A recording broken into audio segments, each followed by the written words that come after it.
She found him sleeping upright in the saddle, a twin baby in each arm, too exhausted to breathe properly. The Nebraska sun was setting blood red across the prairie when Evelyn Carter saw what should have been impossible: a lone cowboy swaying on his horse, clutching two infants like they were the last piece of heaven in a hell-bent world. By the time she reached him, Luke Herron had already crossed into that strange country between waking and dying, where a man's grip on life depends entirely on what he's holding on to. Before we ride into the story of mercy and murder, of love born from tragedy, tell me in the comments what city you're watching from. I want to see how far this tale travels across this wide country of ours. The prairie grass whispered secrets that spring evening in 1876. Secrets carried on a wind that smelled of coming rain and distant gunpowder. Evelyn Carter stood on the porch of the ranch house her late husband had built, watching the horizon swallow the sun whole, when she saw him, a dark figure wavering against the bleeding sky like a mirage born of heat and heartache. At first she thought it was a trick of the light, the way the setting sun played games with a widow's lonely eyes. But the figure kept coming, slow and deliberate, and as it drew closer, Evelyn's hand flew to her throat.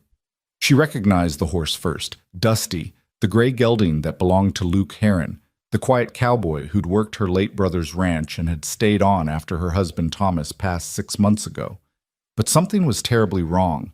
Luke wasn't riding the way a man should ride. He was swaying in the saddle like a drunkard, his body tilted at an angle that defied gravity and good sense. Evelyn lifted her skirts and ran down the porch steps, her boots kicking up dust as she rushed toward him. The evening air was thick and golden, filled with the sound of crickets beginning their nightly symphony. But all Evelyn could hear was the thundering of her own heart. "Luke!" she called out, but her voice seemed swallowed by the vastness of the Nebraska plains. "Luke Herron!" As she got closer, running now with abandon, she saw what made her blood turn to ice water in her veins. Luke wasn't just exhausted, he was clutching something. No, two somethings pressed against his chest. Two small bundles wrapped in what looked like blood-stained cloth. "Good heavens," Evelyn whispered, the words barely escaping her lips as she reached Dusty's side. The horse had stopped of his own accord, as if knowing his rider had reached the end of his strength. Steam rose from the animal's flanks, and his sides heaved with exhaustion. This horse had been ridden hard and long, pushed beyond what any decent man would ask. But Luke Herron wasn't any man, and what Evelyn saw next would prove that beyond any doubt. The cowboy sat rigid in his saddle, his spine straight as a fence post despite the exhaustion that pulled at every line of his weathered face. His arms were locked in a position that looked painful, each one cradling a small bundle. And from those bundles came the unmistakable sound that Evelyn hadn't heard on this ranch in more than 5 years, the mewling cry of babies. "Luke," Evelyn said again, this time more gently, reaching up to touch his boot. "Luke, can you hear me?" His eyes were closed. His chest rose and fell in shallow, rapid breaths that spoke of a man pushed far past his limits. Dirt and dried blood covered his clothes. Whether his own or someone else's, Evelyn couldn't tell. His face was burned raw by sun and wind, his lips cracked and bleeding. He looked like a man who'd ridden through the gates of hell itself and somehow made it back to tell the tale. But he didn't speak. He didn't open his eyes. He simply sat there, sleeping upright in the saddle, his arms locked around those two precious bundles, as if all the demons in creation couldn't make him let go. "Dear God," Evelyn breathed, her hands shaking as she reached up. She had to get those babies. Whatever had happened, wherever Luke had been, those infants needed care and they needed it now. But as her fingers touched the first bundle, Luke's arms tightened reflexively, even in his sleep, even in his exhaustion. "It's all right," Evelyn murmured, speaking to him the way she might speak to a spooked horse. "It's Evelyn, Luke. You're home now. You're safe. Let me have them." She tugged gently on the first bundle, and this time Luke's grip loosened. The baby, a girl, Evelyn saw immediately, with a shock of dark hair and eyes squeezed shut against the world, couldn't have been more than 3 or 4 months old. She was wrapped in what had once been a woman's shawl, now torn and stained with dirt and worse things. Evelyn cradled the infant against her chest with one arm and reached for the second baby. This one was identical to the first. Twins, she realized with a start. Two baby girls who should have been sleeping peacefully in a cradle somewhere, not clutched in the arms of an exhausted cowboy in the middle of the Nebraska prairie. As soon as both babies were free from his grasp, Luke's body began to sag. He tilted forward in the saddle, his hands dropping to the saddle horn, and Evelyn barely had time to step back before he simply gave up. His body went limp, and he would have fallen face first into the dirt if Evelyn hadn't grabbed his arm. "Help!" she screamed toward the bunkhouse, where she knew at least two ranch hands were finishing their evening meal. "Someone help me!" The twins began to cry in earnest now, their small voices piercing the evening air. Evelyn struggled to hold them both while supporting Luke's weight, and for a moment she thought all three of them would end up in the dust. But then she heard running footsteps, and Charlie Redmond, one of the older hands, came rushing around the corner of the barn. "Mrs. Carter, what in blazes—" Charlie stopped short when he saw the scene before him. "Is that Luke? And are those—" "Babies," Evelyn confirmed, her voice tight with strain. "Help me get him down, Charlie. Carefully now. I don't know what condition he's in." Together they eased Luke from the saddle. The cowboy was dead weight, his body completely slack with exhaustion. They laid him out on the ground, and Evelyn pressed her ear to his chest, listening past the screaming of the infants for the steady thump of his heart. It was there. Faint, but there. And his breathing, though shallow and labored, was regular enough. "He's alive," she said, relief flooding through her. "Charlie, help me get him inside. And someone needs to take care of Dusty. That horse has been ridden half to death." "Yes, ma'am." Charlie whistled sharply, and another hand, young Billy Preston, came running from the bunkhouse. "Billy, take Dusty to the barn, cool him down slow, give him water but not too much, and get that saddle off him. Then come to the house. We're going to need all hands." As Billy led the exhausted horse away, Charlie and Evelyn worked together to half-carry, half-drag Luke toward the house. The twins continued their crying, a sound that seemed to pierce straight through Evelyn's chest. She hadn't heard that sound, that particular desperate wail of hungry babies, since her own daughter had died of fever 5 years ago. The wound had never quite healed, and now it felt fresh as yesterday's cut. But there was no time for old grief. These babies were alive and they needed her. They got Luke through the front door and into the sitting room, laying him out on the horsehair sofa that Thomas had ordered all the way from Chicago before he died. Luke's boots left dirt trails across Evelyn's clean floor, but she didn't care. She was too busy trying to figure out what to do with two screaming infants and an unconscious cowboy. "Charlie, get me water," she commanded. "Clean water and lots of it, and send someone to fetch Doc Morrison from town if he's there. If not, we'll manage on our own." "Yes, ma'am." Charlie hurried toward the kitchen, and Evelyn was left alone with Luke and the twins. She laid the babies side by side on the rug near the fireplace, quickly checking them over for injuries. They seemed unharmed, dirty, hungry, and frightened, but whole. Their cries were strong, which was a good sign. Weak babies didn't cry like that. Satisfied that they weren't in immediate danger, Evelyn turned her attention to Luke. She knelt beside the sofa, her fingers working at the buttons of his shirt. The fabric was stiff with dried blood and dirt, and it took effort to get it open. When she finally did, she gasped. His chest and sides were covered in bruises, some old and yellowing, others fresh and purple-black. There were cuts, too, long scrapes that looked like they'd come from thorns or barbed wire. But no bullet holes, thank God. No deep wounds that would explain all the blood on his clothes. "Whose blood is this?" Evelyn whispered, running her hands over his ribs, checking for breaks. Luke groaned softly at her touch, but didn't wake. "What happened out there, Luke Heron? What did you ride through to get here?" Charlie returned with a basin of water and clean rags, and together they began the work of cleaning Luke up. They stripped off his shirt completely, revealing more bruises and cuts. His hands were the worst, torn and bloody, with what looked like rope burns around his wrists. "Looks like he's been in a hell of a fight," Charlie observed, his weathered face grim. "And tied up, by the looks of it." "Or tied something," Evelyn murmured, remembering how tightly Luke had been holding those babies. Maybe he tied himself to the saddle so he wouldn't fall. That would explain why he was riding so strange-like. Charlie shook his head in admiration. "That's some kind of determination right there, Mrs. Carter. Most men would have given up and made camp." "Most men don't ride through death carrying babies," Evelyn said softly, wringing out a rag and gently cleaning Luke's face. Bachiti Pem.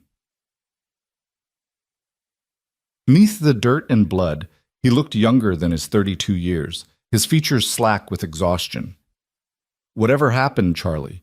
He thought it was important enough to nearly kill himself getting here. As if in response to her words, Luke's eyes suddenly flew open. They were wild, unfocused, darting around the room like a cornered animal seeking escape. "The babies!" he gasped, trying to sit up. "Where are the—" "Easy, easy, Ta." Evelyn pressed a hand to his chest, gently pushing him back down. "They're right here, Luke. They're safe. Look!" She pointed to where the twins lay on the rug, still crying but no longer in distress. "You did it. You got them here safely." Luke's eyes followed her gesture, and when he saw the babies, his whole body seemed to deflate. He closed his eyes again, and Evelyn saw tears leak from the corners, tracking through the dirt on his face. "Saved them," he whispered, his voice hoarse and broken. "Had to. Save them." "Or from what, Luke?" Evelyn asked gently. "What happened? Where did these babies come from?" But Luke was already sliding back into unconsciousness, his body's need for rest overriding everything else. His lips moved, forming words that Evelyn had to lean close to hear. "Dead Man's Crossing. All dead. Only them left. Couldn't leave them." Then he was gone again, his breathing evening out into the deep rhythm of exhausted sleep. Evelyn sat back on her heels, her mind racing. Dead Man's Crossing. She knew the place, a treacherous ford on the Platte River, about 30 miles northwest of here. It was a shortcut that wagon trains sometimes used, but it had earned its name honestly. The crossing was dangerous in good weather, deadly in bad, and the perfect place for an ambush. "Charlie," she said slowly, "how long would it take a man to ride from Dead Man's Crossing to here?" The old cowhand scratched his jaw, thinking. "In good conditions? Pushing hard? Maybe 4, 5 hours? But carrying babies? And looking like he's been through hell?" He shook his head. "I'd say more like 7, 8 hours. Maybe more." Evelyn looked at the sky through the window. The sun was just about gone now, the last light fading to purple at the horizon.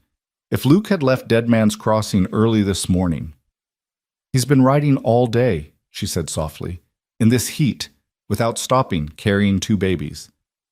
"It's a miracle he made it at all," Charlie agreed.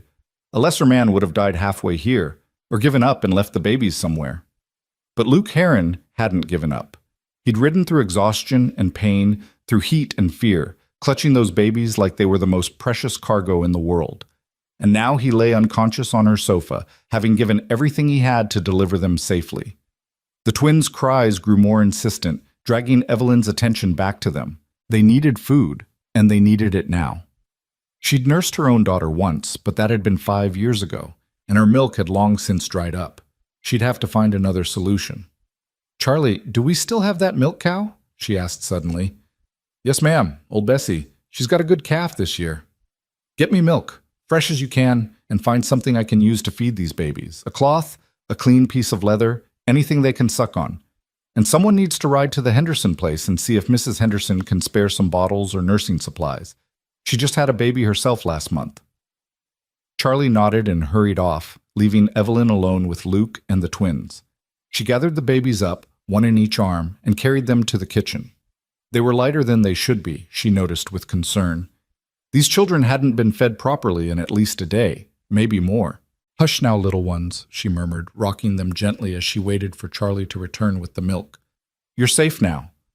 Whatever happened, whatever you've been through, you're safe." The twins looked up at her with dark, solemn eyes that seemed far too old for their tiny faces. They'd seen something, Evelyn realized. Babies that young didn't usually have that look, that haunted awareness of a world gone wrong.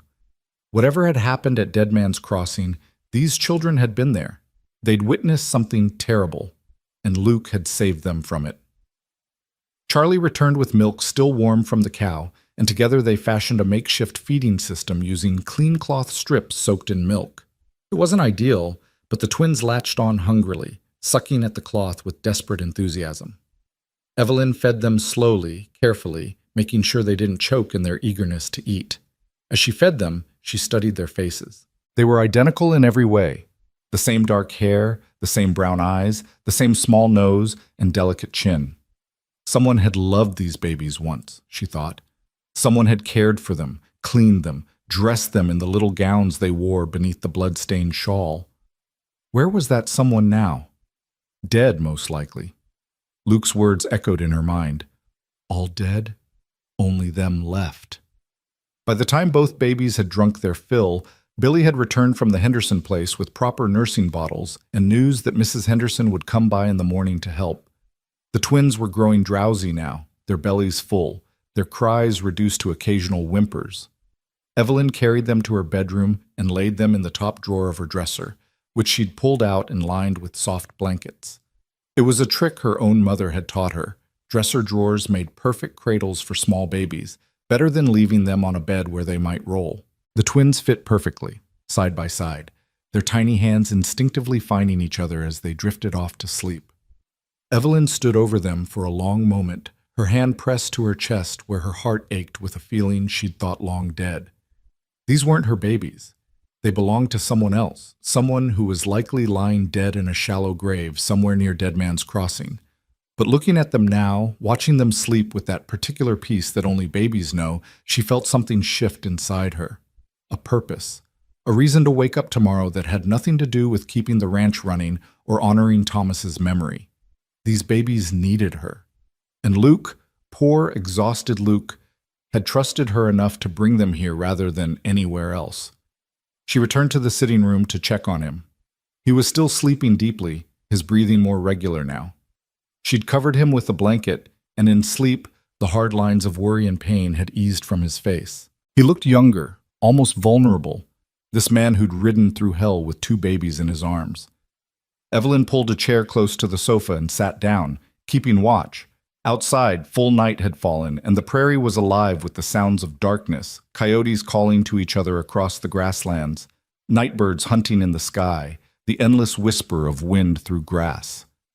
This was her world, this harsh and beautiful country where life and death walked hand in hand, where men like Luke Heron did impossible things because someone had to, where babies could be orphaned in an instant and women like her could suddenly find themselves responsible for 2 lives they'd never planned for. The clock on the mantel ticked toward midnight, and still Evelyn sat, watching Luke sleep and listening to the distant sounds of the twins stirring in their makeshift cradle. Tomorrow would bring questions that needed answering. Tomorrow she'd have to figure out where these babies came from and what had happened to their family. Tomorrow she'd have to decide what came next. But tonight she simply sat vigil over the cowboy who'd been too tired to breathe properly, who'd clutched those babies like they were his own, who'd whispered saved them before collapsing into sleep. Because sometimes in this hard country, the only thing you could do was witness someone else's courage and be grateful you were there to see it. Around 2 a.m, Luke stirred. His eyes opened, clearer now, more focused. He looked around the room, taking in his surroundings, before his gaze settled on Evelyn. "Ma'am," he said, his voice rough as sandpaper. "The babies?" "Sleeping peacefully," Evelyn assured him, "fed and cleaned and safe in my bedroom. You did well, Luke. You saved them." He closed his eyes briefly, relief washing over his face. Then he tried to sit up, wincing as his bruised body protested. Evelyn rose quickly, helping him swing his legs to the floor. "Easy now. You've been through quite an ordeal. Charlie says you rode all day from Dead Man's Crossing." Luke nodded slowly. "Had to. Couldn't stop. They needed—" He trailed off, looking down at his torn hands. "They needed someone." "What happened out there, Luke?" For a long moment, he was silent, his jaw working as if chewing over whether to speak. Finally, he looked up at her, and Evelyn saw something in his eyes that made her heart clench, a deep, bone-weary sorrow mixed with anger. "I was checking our northern fence line," he began, his voice low and rough. "Heard gunshots. Lots of them.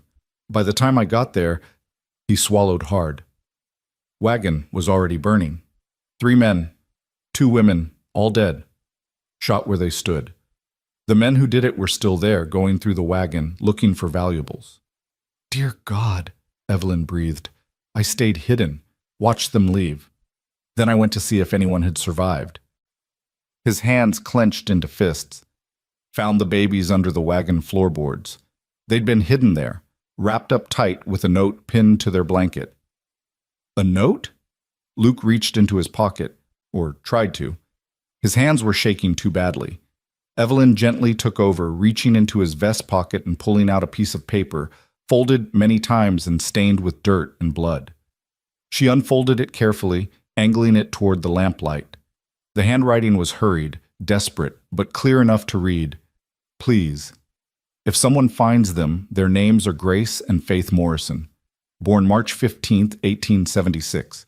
They are good babies. They deserve to live. Tell them their mama loved them. Tell them I'm sorry I couldn't protect them better. May God keep them safe. The note was signed with a shaking hand. Sarah Morrison. Evelyn's throat tightened. She looked at Luke, who was staring at the floor. She knew, he said quietly. That mother knew they were about to be attacked. She had just enough time to hide her babies and write that note. Then she died protecting them, trying to give them a chance. And you found them. I found them. Luke's voice was thick with emotion. They were so quiet, Mrs. Carter, like they knew they had to stay hidden. But when I opened that floorboard, they looked at me with those big eyes, and I couldn't leave them there. With their family dead all around them. I couldn't. So you brought them here. I didn't know where else to go. Ranch is 30 miles from there, and the nearest town is 45. You were closer, and I thought... He looked up at her, and in his eyes she saw something that made her breath catch. I thought if anyone would know what to do, it would be you. There was a weight to those words, a meaning that went deeper than simple practicality. Luke Heron had ridden 30 miles through heat and exhaustion, had pushed himself and his horse to the breaking point, had clutched 2 babies to his chest until his arms locked with cramps, and he'd done it all because he thought of her, because he trusted her. You thought right, Evelyn said softly, refolding the note with careful hands. We'll take care of them, Luke. Those babies will have a home here as long as they need one. What about the law? Don't we have to report what happened? Find their kin? In the morning, Evelyn said firmly. Tonight, everyone just needs to rest. You most of all. When did you last eat? Luke frowned, thinking. Yesterday morning, maybe. Come on then. Evelyn stood, holding out her hand. I'm going to feed you some beef stew and bread, and then you're going to sleep in a proper bed. Those babies are safe, Luke. You can rest now. He let her help him to his feet, swaying slightly from exhaustion. In the kitchen, she warmed up leftover stew and watched as he ate slowly, each bite seeming to take tremendous effort. He was running on nothing but willpower and determination, and now that the crisis was over, his body was finally demanding payment for what he'd put it through. When he'd finished eating, Evelyn led him to the small room off the kitchen that had been her husband's study. There was a daybed there, usually reserved for when Thomas had worked late into the night on the ranch accounts. She'd kept it made up, unable to change anything about the room in the months since his death. But tonight, it would serve a better purpose. Sleep here, she told Luke, pulling back the blanket. If the babies wake, I'll hear them. You've done enough. Luke sank onto the bed with a groan of relief, and Evelyn helped him pull off his boots.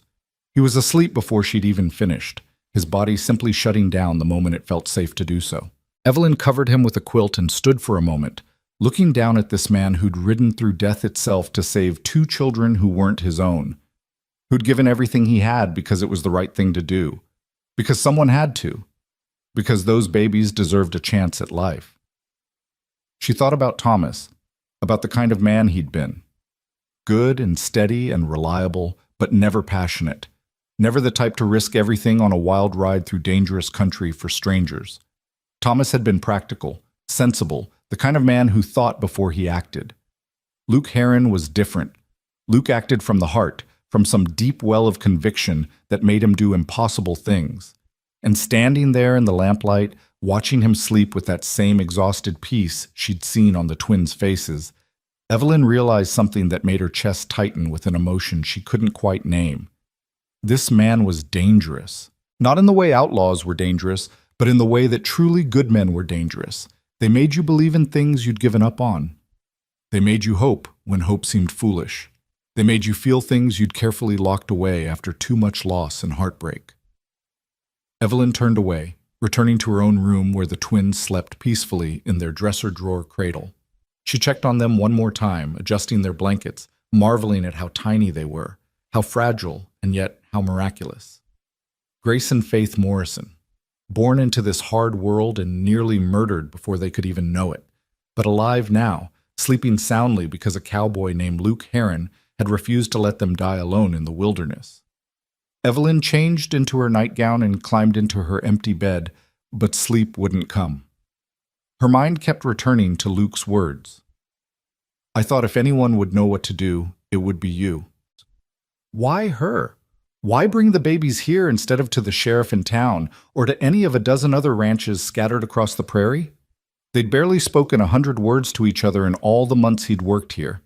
She was the ranch owner's widow. He was the hired hand. They existed in different worlds, connected only by the daily business of running cattle and mending fences. Except that wasn't quite true, was it? Evelyn remembered the way Luke always tipped his hat to her when they passed in the yard, his eyes kind and respectful. The way he'd fixed her porch step without being asked after he'd noticed her stumble one morning. The way he'd stayed on after Thomas died, when most of the other hands had drifted off to find work elsewhere, uncertain about working for a woman. Luke had stayed. And when crisis came, when he held 2 babies in his arms and had to make an impossible choice, he'd ridden straight to her. Outside, a coyote howled at the moon, and one of the twins stirred in her sleep, making a small sound that was half cry, half sigh. Evelyn rose and went to the dresser drawer, looking down at the 2 tiny faces barely visible in the moonlight streaming through the window. "Grace and Faith," she whispered, trying out the names. They fit somehow. Grace for the mercy that had led Luke to find them. Faith for the belief that brought him here, to her door, trusting she would help. She thought about their mother, Sarah Morrison, writing that desperate note with death bearing down on her. What must she have felt, knowing she was about to die, hoping beyond hope that someone good would find her babies? The terror, the grief, the fierce maternal love that made her use her last moments not to plead for her own life, but to provide for theirs. Evelyn understood that kind of love. She'd felt it once for her own daughter, before fever had stolen that small life away. She'd thought she'd never feel it again, had resigned herself to a life of going through the motions, managing the ranch, existing, but not truly living.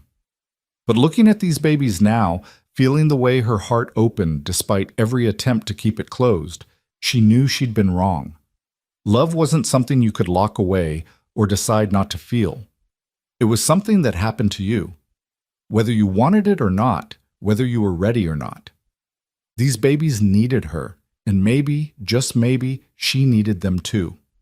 The thought terrified her, because needing meant hoping, and hoping meant risking the terrible pain of loss all over again. Evelyn had barely survived losing her daughter. She wasn't sure she could survive it twice. But as Grace stirred in her sleep, her tiny hand reaching out to grasp Faith's fingers, Evelyn felt something crack open in her chest, something that had been frozen solid for 5 long years. Tomorrow, she would contact the sheriff. Tomorrow, she would try to find out if Grace and Faith had any living relatives who might claim them. Tomorrow, she would deal with all the practical considerations of what came next.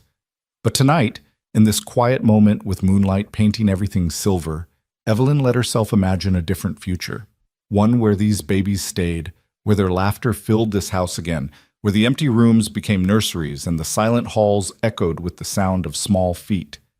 And in that imagined future, she saw Luke, not as a hired hand, but as something more, something she didn't dare name yet but felt burning like a coal in her chest. She shook her head, trying to dismiss such foolish thoughts, but they persisted, stubborn as prairie grass, impossible to uproot once planted. In the study, Luke slept on, unaware that his single act of mercy had set in motion forces that would change all their lives. Unaware that by saving 2 babies, he'd also begun to save a broken-hearted widow who'd forgotten how to hope. The prairie wind sang through the eaves, carrying with it the promise of change, of new beginnings born from tragedy, of love found in the most unexpected places. And in a dresser drawer lined with blankets, 2 babies slept peacefully, alive because a cowboy had refused to let them die, and safe because a widow had forgotten how to turn away someone in need. The night wore on toward dawn, And in that space between darkness and light, something new was being born. A family that hadn't existed yesterday, forged not by blood, but by choice, by mercy, by the simple act of saying yes when it would have been easier to say no.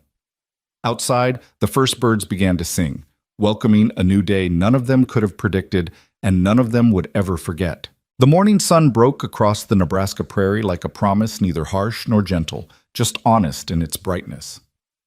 Evelyn woke to the sound she'd almost forgotten, the hungry cry of babies demanding to be fed. For one disoriented moment, she thought she was dreaming, that her daughter Mary was alive again and calling for her. Then memory crashed back and she sat up quickly, her heart pounding. Grace and Faith, the twins, Luke's desperate ride. It had all been real. She hurried to the dresser drawer and found both babies awake, their faces scrunched up and red with indignation at being hungry and wet and generally displeased with the world. Despite everything, Evelyn smiled. That was a good sign. Babies who could work up a proper temper were babies with fight in them, and these two would need all the fight they could muster. All right, she murmured, lifting Grace first and then Faith, cradling one in each arm. Let's get you sorted out, shall we? The next hour passed in a blur of changed diapers, made from torn flour sacks, since she had nothing else on hand, and careful feeding with the bottles Mrs. Henderson had sent. The twins ate greedily, their small hands grasping at the bottles, their eyes fixed on Evelyn's face with an intensity that made her chest ache. They were beautiful babies, she realized, not just in the way all babies are beautiful, but truly lovely, with perfect features and that luminous skin that seemed to glow from within. Someone had loved these children deeply, had cared for them well in their brief months of life. The tragedy of their loss hit Evelyn anew as she burped them gently, one on each shoulder. Your mama loved you, she whispered to them, remembering Sarah Morrison's desperate note. She loved you so much, she gave her life trying to keep you safe. Don't ever forget that. A sound from the hallway made her turn. Luke stood in the doorway, looking better than he had last night, but still worn around the edges. He'd washed his face and hands, but he wore the same torn, blood-stained clothes, and his eyes were shadowed with exhaustion that one night's sleep couldn't cure. Morning, ma'am, he said quietly. I heard them crying and thought maybe you needed help. I've got them for now, Evelyn replied. But you can help by eating some breakfast. There's coffee on the stove and biscuits in the warmer. Help yourself. Luke hesitated, as if unsure whether it was proper for a hired hand to eat in the main house kitchen. But hunger and exhaustion won out over propriety, and he nodded gratefully before disappearing toward the kitchen.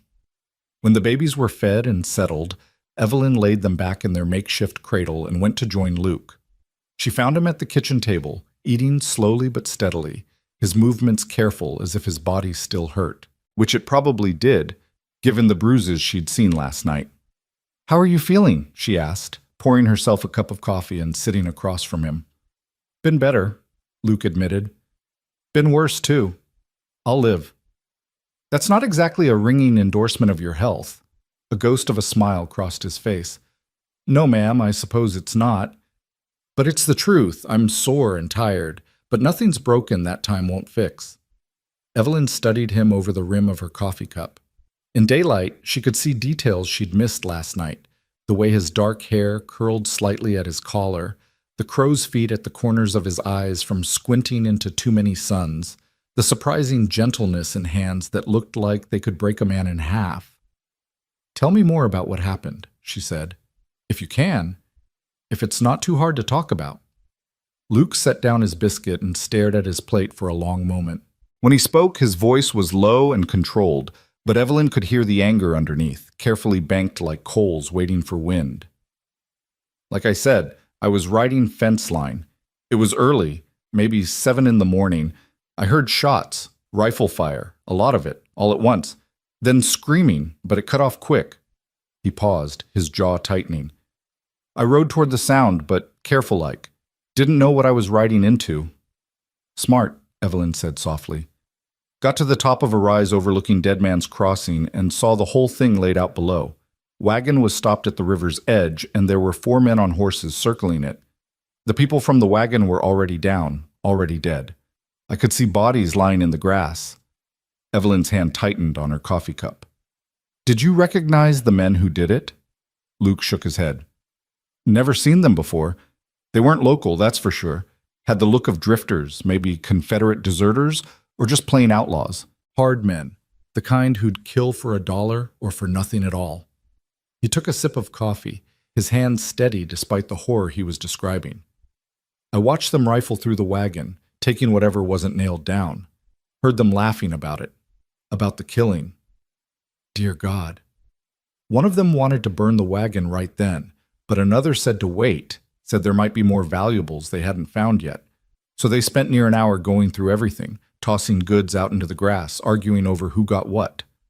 Luke's voice had gone flat, emotionless, the way people spoke about terrible things when feeling them too deeply would break something inside. I had my rifle, could have taken one of them maybe, but there were 4 and I was alone. If I'd tried, I would have gotten killed and wouldn't have been any use to anyone. You did the right thing, Evelyn said firmly. 4 to 1, those are suicide odds.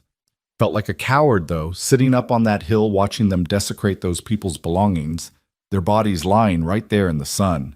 He looked up at Evelyn, and she saw the guilt burning in his eyes. Should have done something. You did do something. You saved those babies. That's more than most men would have managed. Luke nodded slowly, accepting her words even if he didn't quite believe them. Eventually they rode off, heading west. I waited another half hour to make sure they were really gone. Then I went down to see if anyone had survived.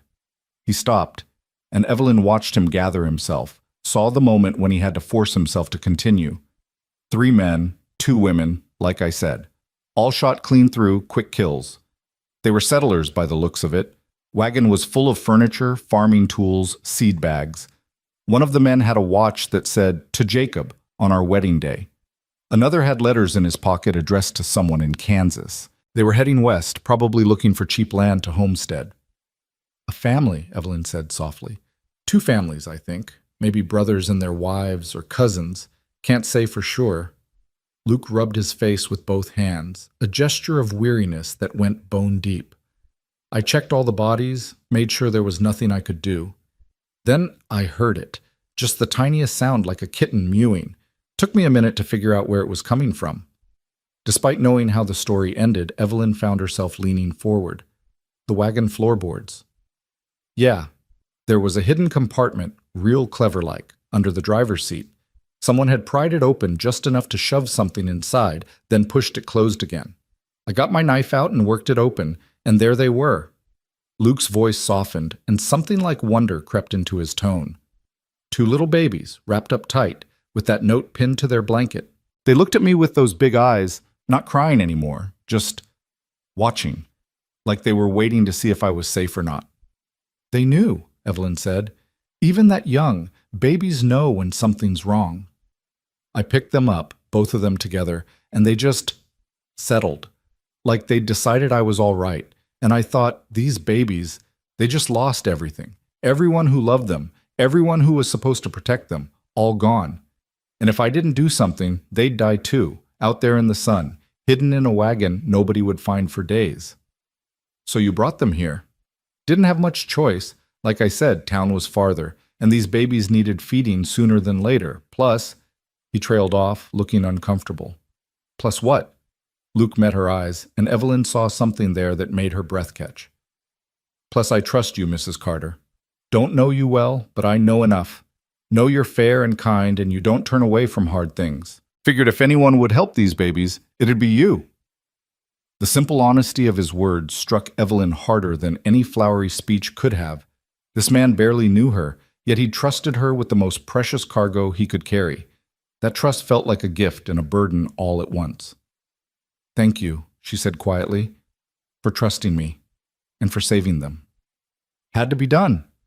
Luke shrugged, clearly uncomfortable with praise. Any decent man would have done the same. I'm not so sure about that, Evelyn said. Plenty of men would have ridden on, told themselves it wasn't their problem, or would have taken the babies to the nearest town and handed them off to whoever would take them, then forgotten about it. But you rode 30 miles through heat and exhaustion to bring them somewhere safe. That's not just decency, Luke. That's courage. A faint flush crept up Luke's neck, and he looked away, embarrassed. Before he could respond, Charlie knocked on the kitchen door and stuck his head in. Begging your pardon, Mrs. Carter, but there's a rider coming up the road. Looks like Sheriff Morrison from town. Evelyn and Luke exchanged glances. Morrison, the same last name as the babies. Show him in when he gets here, Charlie, Evelyn said, rising. Luke, maybe you should stay. The sheriff will want to hear what you saw. 10 minutes later, Sheriff Tom Morrison sat in Evelyn's parlor, his hat in his hands and his weathered face grave. He was a man in his 50s with iron gray hair and the kind of solid, dependable presence that made people trust him. But today his eyes were red-rimmed and his hands shook slightly as he held his coffee cup. Mrs. Carter, he said, his voice rough, thank you for receiving me. I know it's early, but I got word last night that there was trouble out at Dead Man's Crossing. A rancher found bodies this morning, sent his boy to fetch me. I've been riding since before dawn. The people from the wagon, Evelyn said softly. We know. Luke here.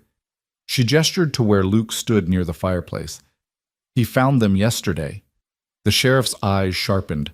You were there? Heard the shots, Luke said. Got there after it was done.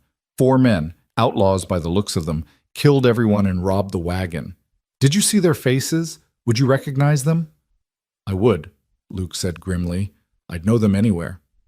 Sheriff Morrison nodded slowly, filing that information away. Then he seemed to brace himself, his whole body going rigid. Mrs. Carter, I have to ask, were there any survivors? The rancher who found the scene said there were 5 bodies, but he thought there should have been more. There was a cradle in the wagon, baby things. Evelyn's heart clenched as she understood. The baby's name is Morrison. Your relation? The sheriff's face crumpled just for a moment before he pulled himself together with visible effort.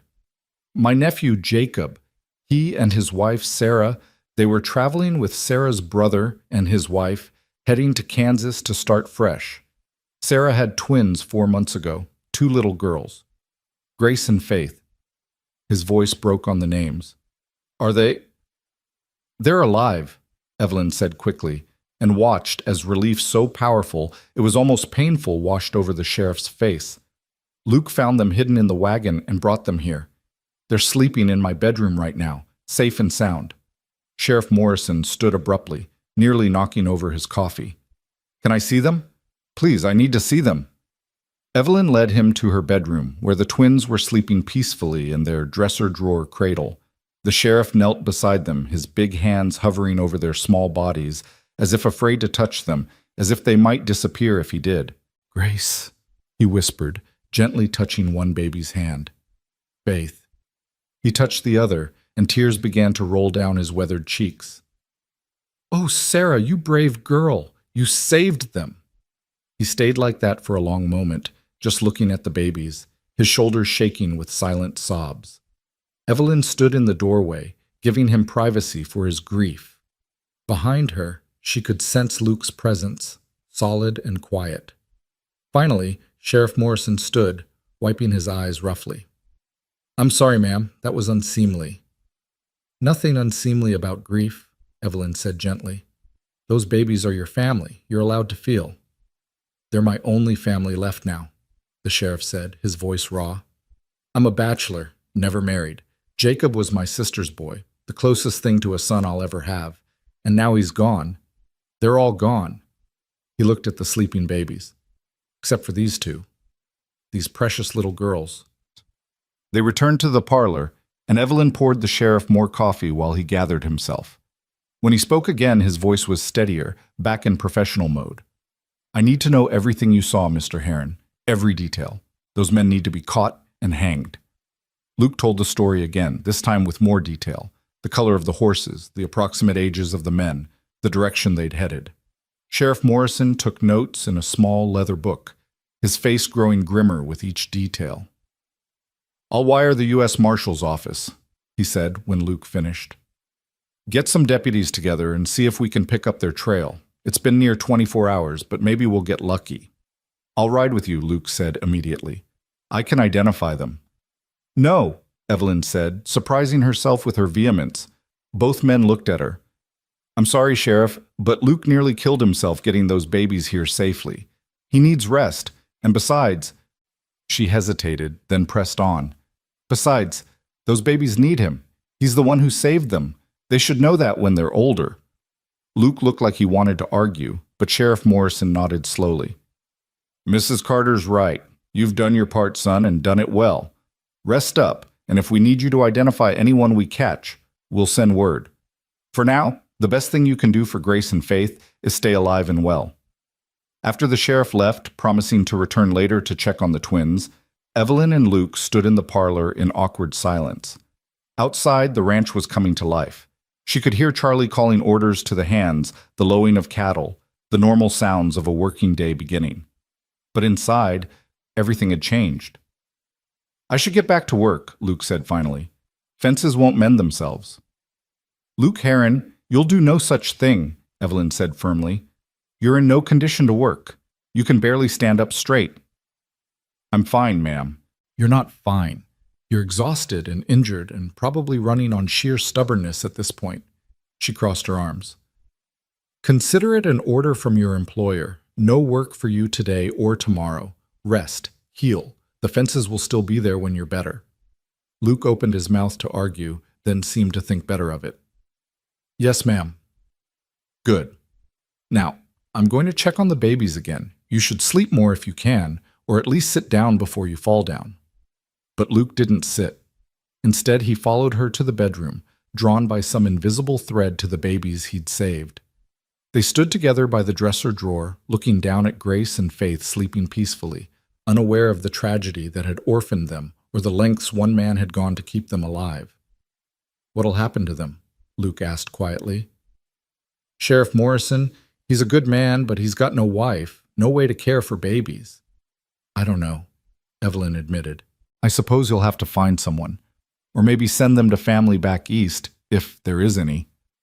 They've been through enough, Luke said, his voice tight with emotion.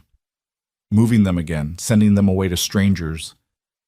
I know, Evelyn said softly. She looked at the babies, at their perfect little faces, and felt that dangerous warmth spreading in her chest again. I know. The days that followed fell into a rhythm that was both exhausting and strangely fulfilling. Evelyn cared for the twins with a dedication that surprised her, rising multiple times each night to feed them, changing endless diapers, rocking them when they cried. Mrs. Henderson came by daily to help and to offer advice, and soon other ranch wives from neighboring properties began stopping in with baby clothes and supplies. Heard about what happened, Mrs. Taylor said, arriving with a basket full of tiny gowns. Terrible thing, just terrible. But those babies are blessed to have you caring for them. Luke stayed around the house more than usual, even after his strength returned. He'd do his morning work with the cattle and fences, then find excuses to come back to the main house, checking if anything needed fixing, bringing in firewood, asking if Evelyn needed anything from town. But really, they both knew he was coming to see the babies. Evelyn would find him sometimes, sitting in the kitchen with one twin cradled in his big, scarred hands, talking to her softly about horses or weather or nothing at all. The babies seemed to recognize him, their eyes following him when he moved, their cries settling when he picked them up. You're good with them, Evelyn observed one afternoon, watching as Luke expertly burped Grace. Had younger siblings growing up, Luke said, patting the baby's back gently. Helped raise most of them after Ma died. This is familiar territory. Where are your siblings now? Scattered. Some went west, some went east. Lost track of most of them over the years. There was an old sadness in his voice. That's how it goes, I suppose. Family drifts apart like dandelion seeds in the wind. Not always, Evelyn said softly. Sometimes family is what you make it, not just what you're born into. Luke looked at her then, really looked at her, and something passed between them. An understanding, a possibility, a question neither was quite ready to ask out loud. The moment was broken by Faith beginning to fuss in her cradle. Evelyn went to pick her up, and soon they were both occupied with the endless needs of infants. But the feeling lingered, hanging in the air like summer heat, impossible to ignore. That evening, after the babies were asleep and Luke had returned to the bunkhouse, Evelyn sat on her porch and watched the sun set over the prairie. Sheriff Morrison had stopped by earlier with bad news. The outlaws' trail had gone cold. They disappeared into the wilderness like ghosts, and without more to go on, the search was being suspended. I'm sorry, he'd said, his face haggard. Those men will answer for what they did. If not in this life, then in the next. But justice for my nephew and his family, I'm afraid it'll have to wait. Now, sitting alone in the gathering dusk, Evelyn thought about justice and mercy, about revenge and forgiveness. Those men had stolen 5 lives and orphaned 2 babies, and they were out there somewhere, unpunished and free. It wasn't fair. It wasn't right. But then she thought about Grace and Faith, sleeping peacefully inside. They were alive because of mercy, because Luke had chosen to save rather than avenge. If he'd tried to take on those 4 outlaws, he would have died, and the babies would have died too, undiscovered in their hiding place. Sometimes, Evelyn realized, the best revenge was not revenge at all. It was choosing life over death, hope over despair. It was looking at 2 orphaned babies and saying, "You will not be another casualty. You will live." The screen door creaked and she turned to find Luke standing there. "Saw your lamp still on," he said. "Thought maybe something was wrong." "Just thinking," Evelyn said. "Couldn't sleep. Mind if I join you?" "Please." Luke sat in the other porch chair, the one that had been Thomas's, and for a moment they were both silent, listening to the night sounds of the prairie. It should have felt awkward, this quiet companionship, but somehow it didn't. It felt natural, right? As if they'd been sitting together like this for years instead of days. "Sheriff Morrison came by earlier," Evelyn said finally. "They lost the trail." "I heard," Luke said quietly. "Charlie told me." "Does it bother you that they got away?" Luke was quiet for a long time, thinking. "Yeah," he admitted. "It bothers me. Those men killed 5 people in cold blood, left 2 babies to die. They should hang for that." He paused. "But I've been thinking about something the sheriff said when he first came here. He asked if the babies were alive, and when you said yes, the look on his face, it was like someone had given him the world." He was so relieved, Evelyn remembered. "That's what matters in the end," Luke said. "Not that the bad men got away, but that the babies lived. That something good came out of all that evil. Justice would be nice, but mercy—" He looked at Evelyn. "Mercy is better." They sat in comfortable silence after that, until the moon rose full and bright over the grasslands. Inside, one of the babies began to cry, and Evelyn rose to attend to her. Luke rose too, following her inside without being asked, and together they cared for Grace and Faith in the lamplit kitchen, passing bottles and clean diapers between them with the easy coordination of long practice. This, Evelyn thought, as she watched Luke gently rock Faith while she fed Grace, this is what family looks like. Not always blood relations, not always planned or expected, but people who show up and stay and care, who choose each other day after day. "Luke," she said suddenly, the words coming before she could think better of them. "What if they didn't have to leave?" He looked up from Faith, his eyes questioning. "The babies," Evelyn clarified, though her heart was pounding. What if they stayed here? With me? With us?" Sheriff Morrison is a bachelor with no idea how to raise twin girls. He knows it, I know it. He's grateful they're alive, but he's already overwhelmed just thinking about taking care of them. Evelyn set down Grace's bottle, her hands trembling slightly. "But I could do it. I have this big house, plenty of room. The ranch is doing well enough to support them. And her voice caught. "I want them, Luke. I know it's only been a few days, but I can't imagine this house without them now." Luke's face had gone very still, very serious. "That's a big commitment, Mrs. Carter. Those babies, they'll need everything. Years of care, love, teaching. It's not like raising cattle." "I know that," Evelyn said, perhaps more sharply than she intended. "I raised a daughter before. I know what it takes." The pain of that loss flashed across her face before she could hide it. Luke's expression softened. "I'm sorry. I didn't mean to suggest you didn't." "No, I'm sorry," Evelyn said, sitting down heavily. I can't send them away, Luke. I can't. They need me. And maybe—" She looked up at him, vulnerable in a way she hadn't allowed herself to be in years. "Maybe I need them too." "Then keep them," Luke said simply. "Talk to the sheriff. See if he'd agree to let you adopt them. I can't imagine he'd say no. He knows you'd give them a good home. But what about you?" The words came out before Evelyn could stop them, and she felt heat rush to her face. I mean, you saved them. You brought them here. Don't you have a say in what happens to them? Luke was quiet for a long moment, looking down at Faith sleeping in his arms. When he spoke, his voice was careful, measured. I'd like to think I'd have a say, ma'am. I'd like to think that maybe I could stay and help, if you wanted, if you needed. Their eyes met across the kitchen, and Evelyn felt that pull again, stronger now. This man who'd ridden through hell with babies in his arms, who cared for them as gently as if they were his own, who looked at her like she was something precious and breakable and strong all at once. I think I'd like that, she said softly. I think I'd like that very much. Outside, the wind picked up, rattling the windows, and somewhere in the distance, a coyote called to its mate. Inside, two babies slept peacefully, unaware that their future was being decided by two people who barely knew each other but were beginning to understand that sometimes the strongest bonds are forged in crisis, tested by hardship, and sealed by the simple decision to stay. The next morning brought a spring storm that had been building on the horizon for days, rolling in with dark clouds that turned the prairie sky the color of bruises. Evelyn woke to the sound of thunder rumbling in the distance and the twins fussing in their drawer, unsettled by the atmospheric pressure change that even babies could feel in their bones. She fed them quickly, changed them, and settled them back down just as the first drops of rain began to patter against the windows. By mid-morning, the storm had arrived in earnest, sheets of rain driving sideways across the grasslands, wind howling around the corners of the house like something alive and angry.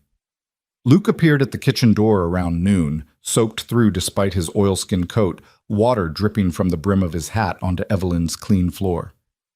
"Sorry, ma'am," he said, pulling off the hat. "Cattle are getting spooked by the lightning. Charlie sent me to check if you need anything battened down around the house before it gets worse." "The shutters on the east side are loose," Evelyn said, handing him a towel, "and there's a leak starting in the back bedroom. But Luke, you're drenched. Stay inside until this passes." "Can't, ma'am. Cattle won't wait on weather." But he took the towel gratefully, wiping his face. "I'll fix those shutters first, though, before I head back out." Evelyn watched him work from the kitchen window, his figure barely visible through the curtains of rain as he wrestled the shutters closed and latched them secure. He moved with purpose despite the storm, despite his exhaustion from the previous days. This was a man who did what needed doing, no matter the cost to himself. When he came back inside, she had coffee waiting and a plate of cold chicken and bread. "Eat," she commanded. "You can't work on an empty stomach." Luke didn't argue this time, just sat at her kitchen table and ate, while rain drummed on the roof and thunder shook the windows in their frames. The twins were awake in their cradle, watching the ceiling with wide eyes, as if they could see the storm through the wooden boards above them. "They seem calm," Luke observed, glancing toward the bedroom where the babies lay. "Most babies would be screaming their heads off in weather like this." "They've been through worse than a storm," Evelyn said quietly. "Maybe they know the difference between noise that can hurt them and noise that's just noise." "That's a hard lesson for such little ones to learn." Luke set down his coffee cup, his expression distant. "No child should have to learn that so young." Evelyn studied him across the table, this man who seemed to carry the weight of the world on his shoulders despite having no obligation to do so. "Luke, can I ask you something?" "Yes, ma'am." "Why did you really bring them here? To me, specifically?" She leaned forward slightly. "You said you trust me, but we barely know each other. You could have taken them to any number of places closer than here."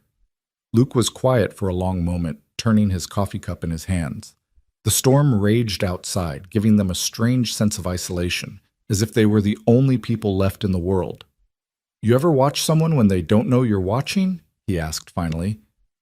"See how they really are, when they're not performing for anybody?" Evelyn nodded slowly. "I've been working this ranch for near on 8 months now. In that time, I've seen you deal with dishonest suppliers, stubborn cattle, hands who tried to take advantage because you're a woman alone. I've seen you be fair when you could have been harsh, kind when you had every right to be cold." He looked up at her, and his eyes were honest and clear.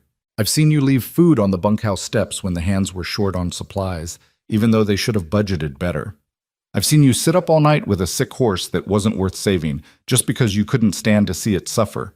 I've seen you put flowers on your husband's grave every Sunday, rain or shine, and talk to him like he's still listening. Evelyn felt heat rise to her cheeks, embarrassed and touched that he'd noticed all these small things she thought no one saw. So when I was sitting on that horse with 2 babies in my arms, trying to figure out where to go, your face was the one that came to mind, Luke continued, because I knew in my bones that you wouldn't turn them away, that you'd see them as what they are, 2 innocent lives worth saving, not just a burden or a problem to be solved. He paused. And I was right, wasn't I? You were right, Evelyn whispered, her throat tight with emotion. I couldn't turn them away if I tried. Neither could I. Luke's voice was rough. Soon as I saw them looking up at me from that hiding spot, I was done for. They got under my skin somehow, those 2 little girls. Made me think about things I'd given up thinking about a long time ago. What things? He looked away, out the rain-streaked window. Family, home, a reason to stay in one place instead of drifting from ranch to ranch, never putting down roots. He laughed, but there was no humor in it. I'm 32 years old, Mrs. Carter. Most men my age have wives and children, a piece of land they can call their own. I've got nothing but the clothes on my back and a horse that's getting too old for hard riding. That's not nothing, Evelyn said firmly. You have your honor, your courage, your good heart. Those things matter more than land or money. Try paying for a future with honor, Luke said bitterly. Try building a life on good intentions. Before Evelyn could respond, a tremendous crack of thunder shook the house, followed immediately by a splintering crash from outside. Both of them jumped up, and Luke rushed to the window. Lightning hit the old oak by the barn, he said, his voice tight with alarm. Tree split right down the middle, and half of it fell on the barn roof. I can see flames. The horses, Evelyn gasped. They kept 4 horses in that barn, including Dusty, the gelding that had carried Luke and the babies to safety. Luke was already moving, grabbing his hat and coat. Stay here with the babies. I'll get the horses out. I'm coming with you, Evelyn said, reaching for her own coat. You can't manage 4 panicked horses alone in this storm. Mrs. Carter, those are my horses in my barn, and I'm coming. Her tone left no room for argument. The babies will be fine for a few minutes. They're safe inside.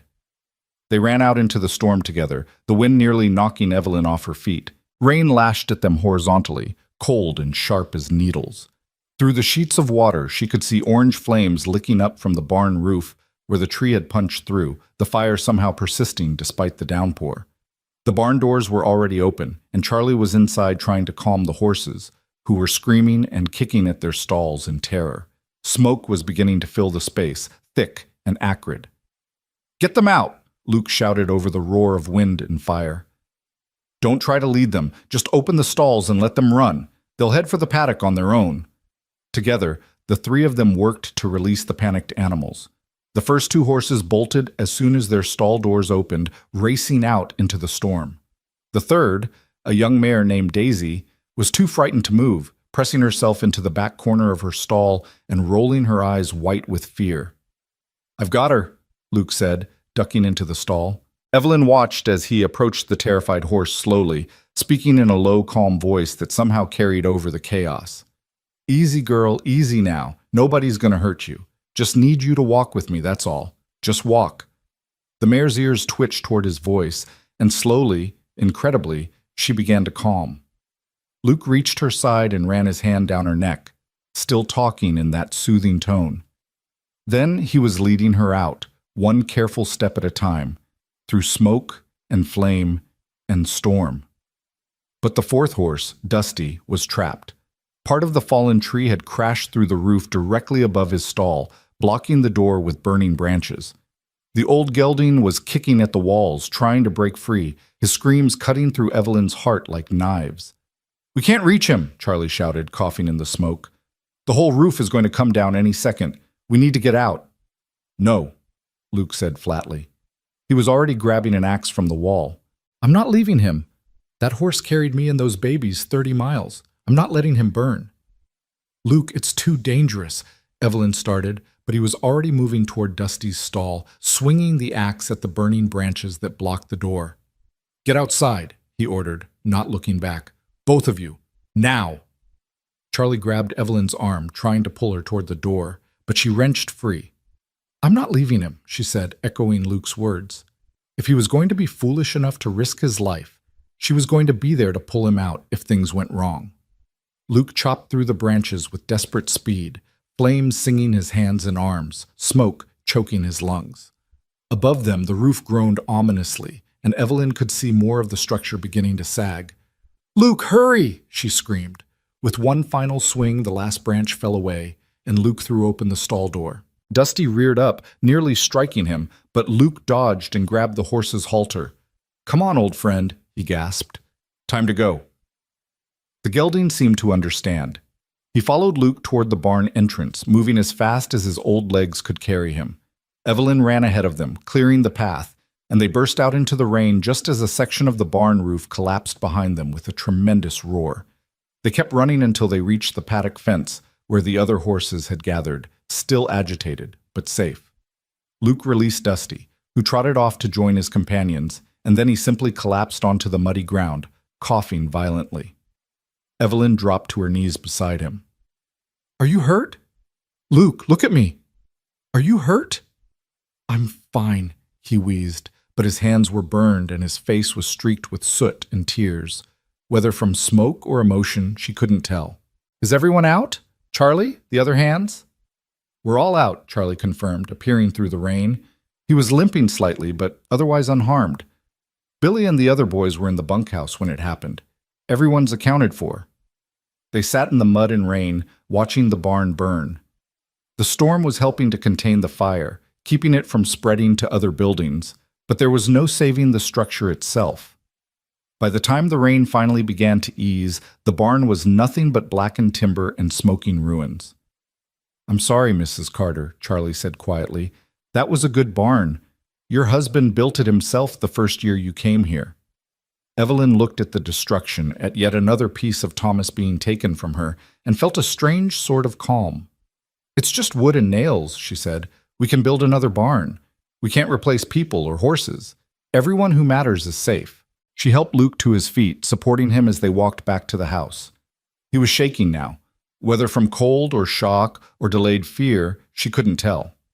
Inside, she sat him down at the kitchen table and began tending to his burned hands, spreading salve over the blistered skin with gentle fingers. "You could have died in there," she said, her voice shaking despite her best efforts to control it. "That roof could have come down on your head." "But it didn't," Luke said, "and Dusty's alive. He's just a horse, Luke. He's not worth your life." "He's not just a horse." Luke's voice was fierce despite his exhaustion. "He carried those babies to safety. He earned his life today, same as they did. I wasn't going to let him die for lack of trying." Evelyn finished bandaging his hands and sat back, looking at him. This man who would risk everything for two babies he didn't know, for a horse that had done its duty. This man who seemed incapable of walking away from someone in need, no matter what it cost him. "You're going to get yourself killed one of these days," she said softly, "running into burning buildings, fighting lost causes." "Maybe," Luke agreed, "but I'll die knowing I tried. That's more than most people can say." The twins began crying then, disturbed by all the commotion, and Evelyn went to tend to them. She found both babies red-faced and wailing, their small fists waving in indignation at being ignored for so long. As she picked up Grace, she caught sight of herself in the mirror over her dresser, hair wild and wet, face streaked with soot, dress torn and muddy. She looked like she'd been through a war, and in a way, she supposed she had. Luke appeared in the doorway, watching as she cradled the babies.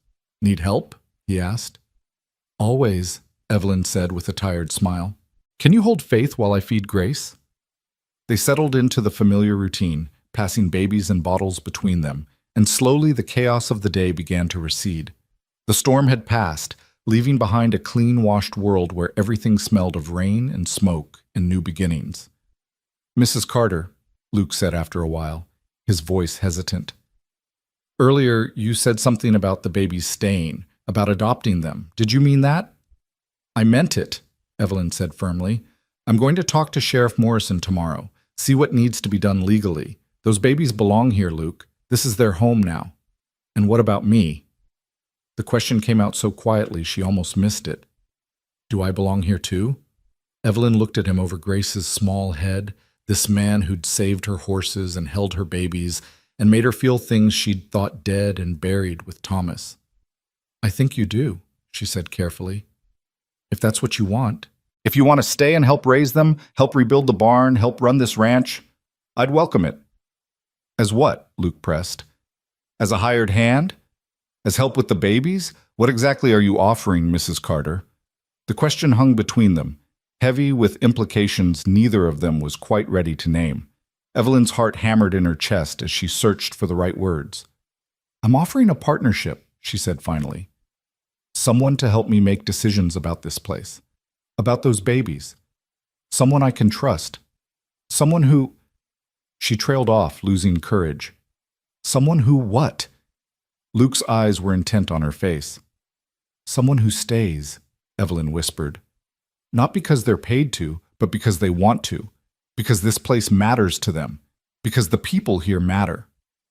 The people, Luke repeated, meaning the babies. Meaning all of us, Evelyn said, her voice trembling but clear. The babies. The ranch. Me.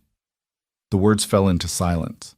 Faith had finished her bottle and was drowsing in Luke's arms, her tiny hand wrapped around his thumb.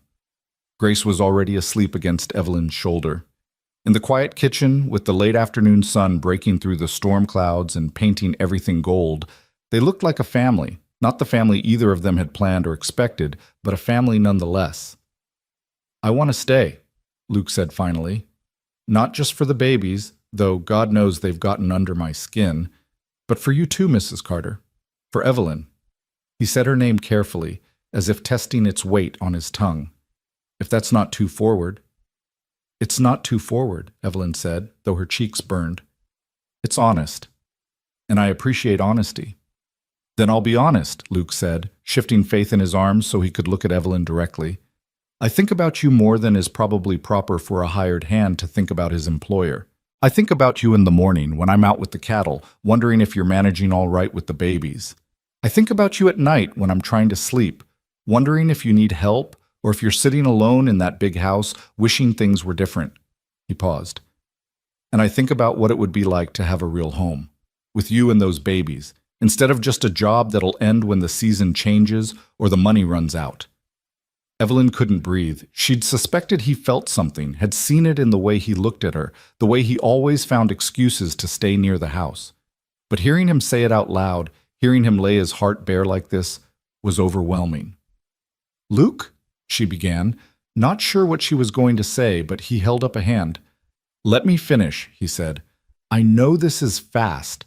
I know we barely know each other in the way people usually know each other before they start thinking about futures together.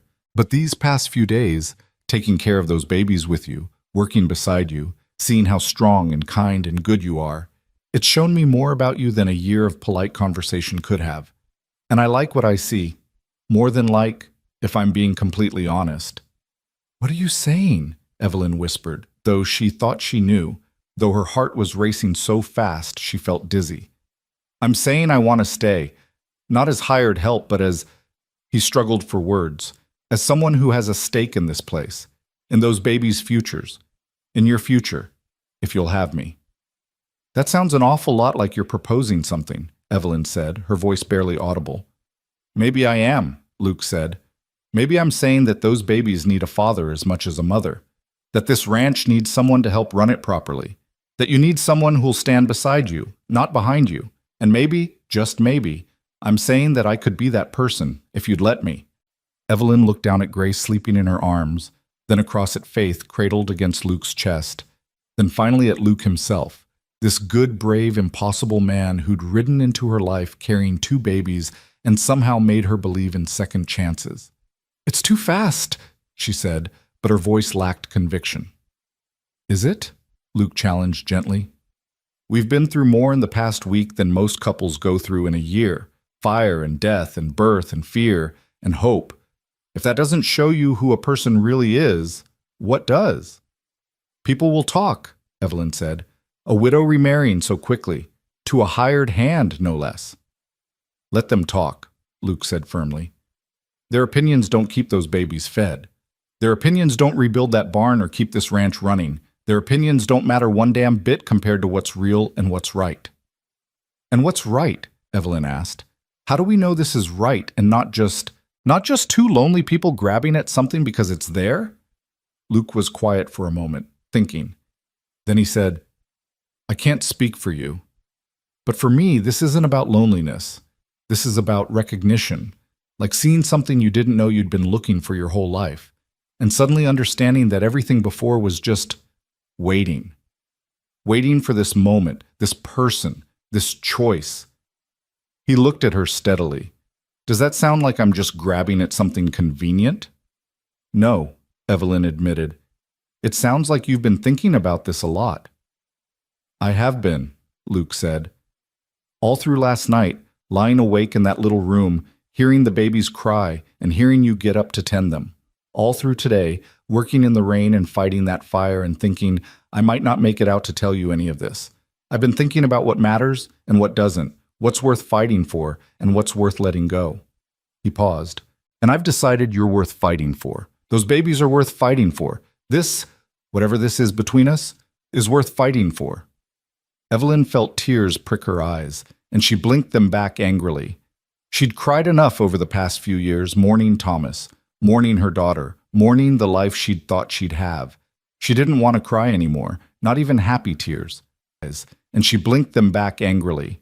She'd cried enough over the past few years, mourning Thomas, mourning her daughter, mourning the life she'd thought she'd have. She didn't want to cry anymore, not even happy tears.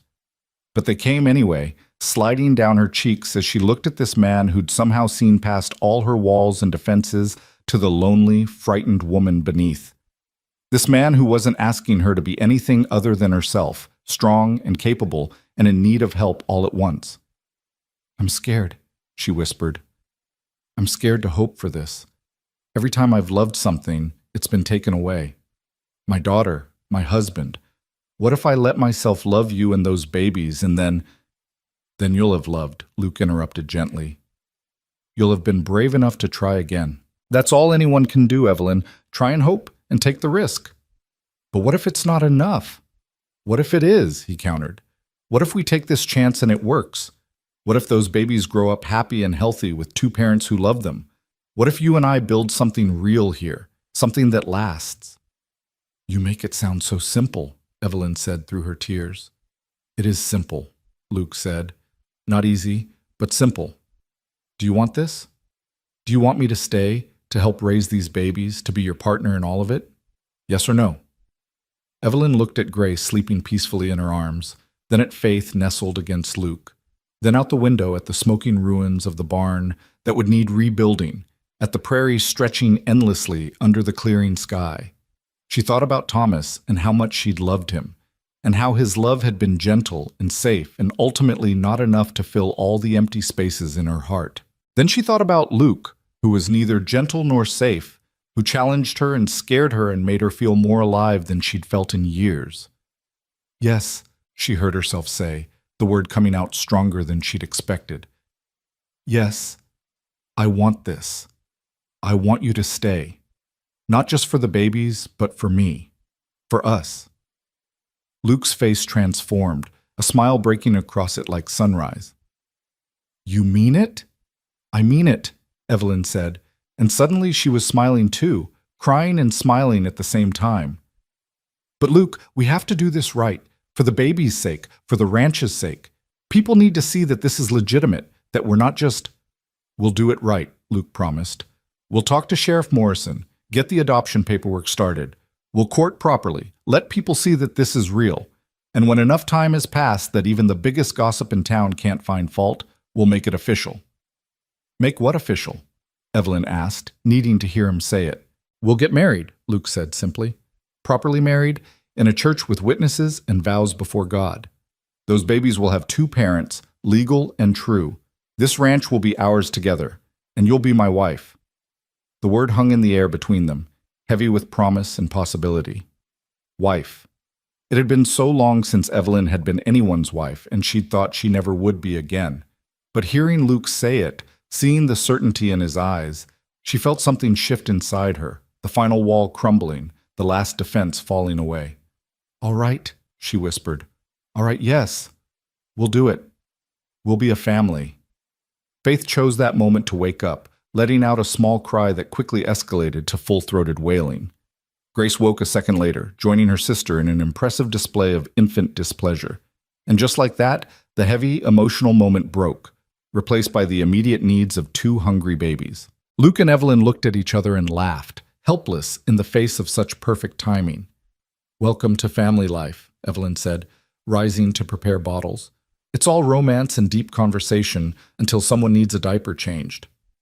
"I wouldn't have it any other way," Luke said, standing carefully with Faith. "This is real. This is what matters." As they worked together to feed and change the twins, the evening settling soft and golden around them, Evelyn felt something she hadn't felt in years. Hope. Real, solid hope that maybe, just maybe, life could be good again. That love could be found in the ashes of loss. That a family could be built from the broken pieces of other families, held together by choice and commitment and the simple decision to stay. Outside, the ranch hands were already beginning cleanup from the storm, voices calling to each other as they assessed damage and made plans for repairs. Tomorrow would bring hard work, difficult conversations, and the beginning of a new chapter none of them had planned for. But tonight, in the quiet kitchen with two babies and one good man, Evelyn Carter allowed herself to believe that everything was going to be all right. More than all right. It was going to be beautiful. The week that followed the storm passed in a blur of activity and careful planning. Sheriff Morrison came by 3 days after the fire, his weathered face showing both relief and resignation as he sat in Evelyn's parlor with a cup of coffee, going cold in his hands. "I've been thinking about those girls," he said without preamble, his eyes drifting to where the twins lay sleeping in their cradle. "Thinking about what's best for them, not what's easiest for me." "And what have you concluded?" Evelyn asked, though her heart was already hammering with hope.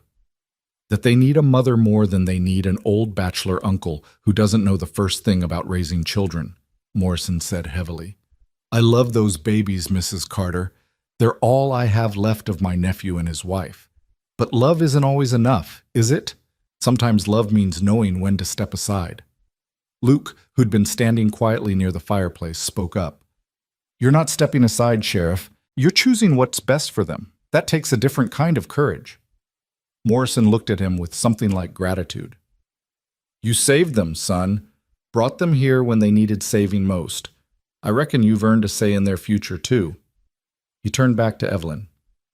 "If you're willing, Mrs. Carter, I'd like to sign over guardianship to you. Legal and proper. The twins would be yours to raise as you see fit, with all the rights and responsibilities that entails." Evelyn's throat tightened. "I'm willing. More than willing. Those babies have become—" She struggled for words. "They've become my reason for waking up each morning. I can't imagine this house without them anymore." "Then we'll draw up the papers," Morrison said, relief evident in his voice. "I'll still visit, if that's all right. Still be Uncle Tom to them. But you'll be their mother in every way that counts." "Always welcome," Evelyn assured him. "They should know their uncle, know where they came from." "We'll make sure they remember their parents, too, when they're old enough to understand." After Morrison left, promising to return with the necessary legal documents, Evelyn found herself on the porch again, watching the sun sink toward the horizon. Luke joined her a few minutes later, 2 cups of coffee in his hands. "You did good in there," he said, handing her one, giving him the dignity of choosing instead of just taking the babies from him. "He's their family," Evelyn said simply. "Just because I'm going to raise them doesn't mean I should erase where they came from." She sipped her coffee, letting the warmth spread through her. "Did you mean what you said? About earning a say in their future?" "Every word," Luke confirmed. "Those babies and we've been through something together. Sounds foolish, maybe, but I feel connected to them, like we're bound somehow." "It's not foolish," Evelyn said softly. "You saved their lives. That creates a bond that can't be broken." She paused, then added carefully, "You should be there when we sign the papers. As a witness, officially. But also because Because you're going to be their father, aren't you? When we marry. The words hung between them, making real what they'd only danced around before. Luke set down his coffee cup and turned to face her fully. Is that what you want? For me to be their father? I think it's what they need, Evelyn said. And what I want. But Luke, fatherhood isn't something you can do halfway. It's not just living in the house and helping with chores. It's being there for them, always. Through sickness and health, through good times and hard. It's putting them first before your own wants or needs. I know what it means, Luke said quietly. I helped raise my siblings, remember? I know about midnight fevers and endless questions and the way children can break your heart just by growing up. He reached out and took her hand, his touch gentle despite his calloused palm. I'm ready for it, Evelyn. All of it, the joy and the heartbreak and everything in between. Then we do this right, Evelyn decided. We court properly for a few months. Let people see that this isn't some wild impulse. We get the adoption papers finalized. We rebuild the barn and get the ranch running smooth again. And then, when spring comes and everything's settled, we marry. Spring, Luke repeated, a smile tugging at his lips. That's 4 months away. 4 months to make sure we're doing this for the right reasons, Evelyn said firmly. 4 months for people to get used to seeing us together. 4 months to build something real and lasting. 4 months is a long time, Luke observed, but he was still smiling. 4 months is nothing compared to forever, Evelyn countered. And that's what we're talking about here, isn't it? Forever. Forever, Luke agreed, squeezing her hand. I can wait 4 months for forever. But forever had a way of arriving faster than expected, and the path to it was rarely smooth. 2 weeks after their conversation, a woman arrived at the ranch in an expensive carriage, dressed in black silk that spoke of mourning and money in equal measure. She introduced herself as Elena Ward, and she'd come all the way from Philadelphia with news that shattered the fragile peace they'd been building. I'm Sarah Morrison's aunt, she explained, sitting stiffly in Evelyn's parlor while the twins napped upstairs. Her mother's sister. I only just learned of her death through a letter from Sheriff Morrison. I came as quickly as I could. Evelyn felt ice form in her stomach. I'm so sorry for your loss, Mrs. Ward. Sarah must have been very dear to you. She was my goddaughter, Elena said, her voice tight with grief. I helped raise her after her mother died. I was at her wedding. I sent gifts when the twins were born. She paused, composing herself. And now I'm here to collect them. To take them home to Philadelphia where they belong. No. The word was out of Luke's mouth before he could stop it. He'd been standing near the door, but now he stepped forward, his face hard. Those babies are staying here. Elena turned to look at him with cool, appraising eyes. And who are you, exactly? Luke Heron. I'm the one who found them after the attack. I'm the one who brought them here to safety. Then I'm grateful to you, Mr. Heron, Elena said, her tone softening slightly. Truly, but gratitude doesn't change the facts. Those children are my great-nieces. They're family. They belong with me. Evelyn found her voice, though it shook. Mrs. Ward, with all due respect, Sheriff Morrison has already agreed to transfer guardianship to me. The papers are being drawn up as we speak. Tom Morrison is a good man, but he's grieving, Elena said. He's not thinking clearly about what's best for those children long term. They need more than a ranch in the middle of nowhere can provide. They need education, culture, opportunities. They need a proper home. This is a proper home, Luke said, his voice dangerous. These babies have been thriving here. They're loved and cared for. You can't just show up and take them away. I can, actually, Elena said, though she didn't sound happy about it. I'm their closest living relative besides Tom, and I have the means to provide for them properly. Any judge would rule in my favor. Then we'll fight you in court, Evelyn said, though her heart was sinking. She knew Elena was probably right. A wealthy relative from back east versus a widow rancher in Nebraska? The law would favor blood and money every time.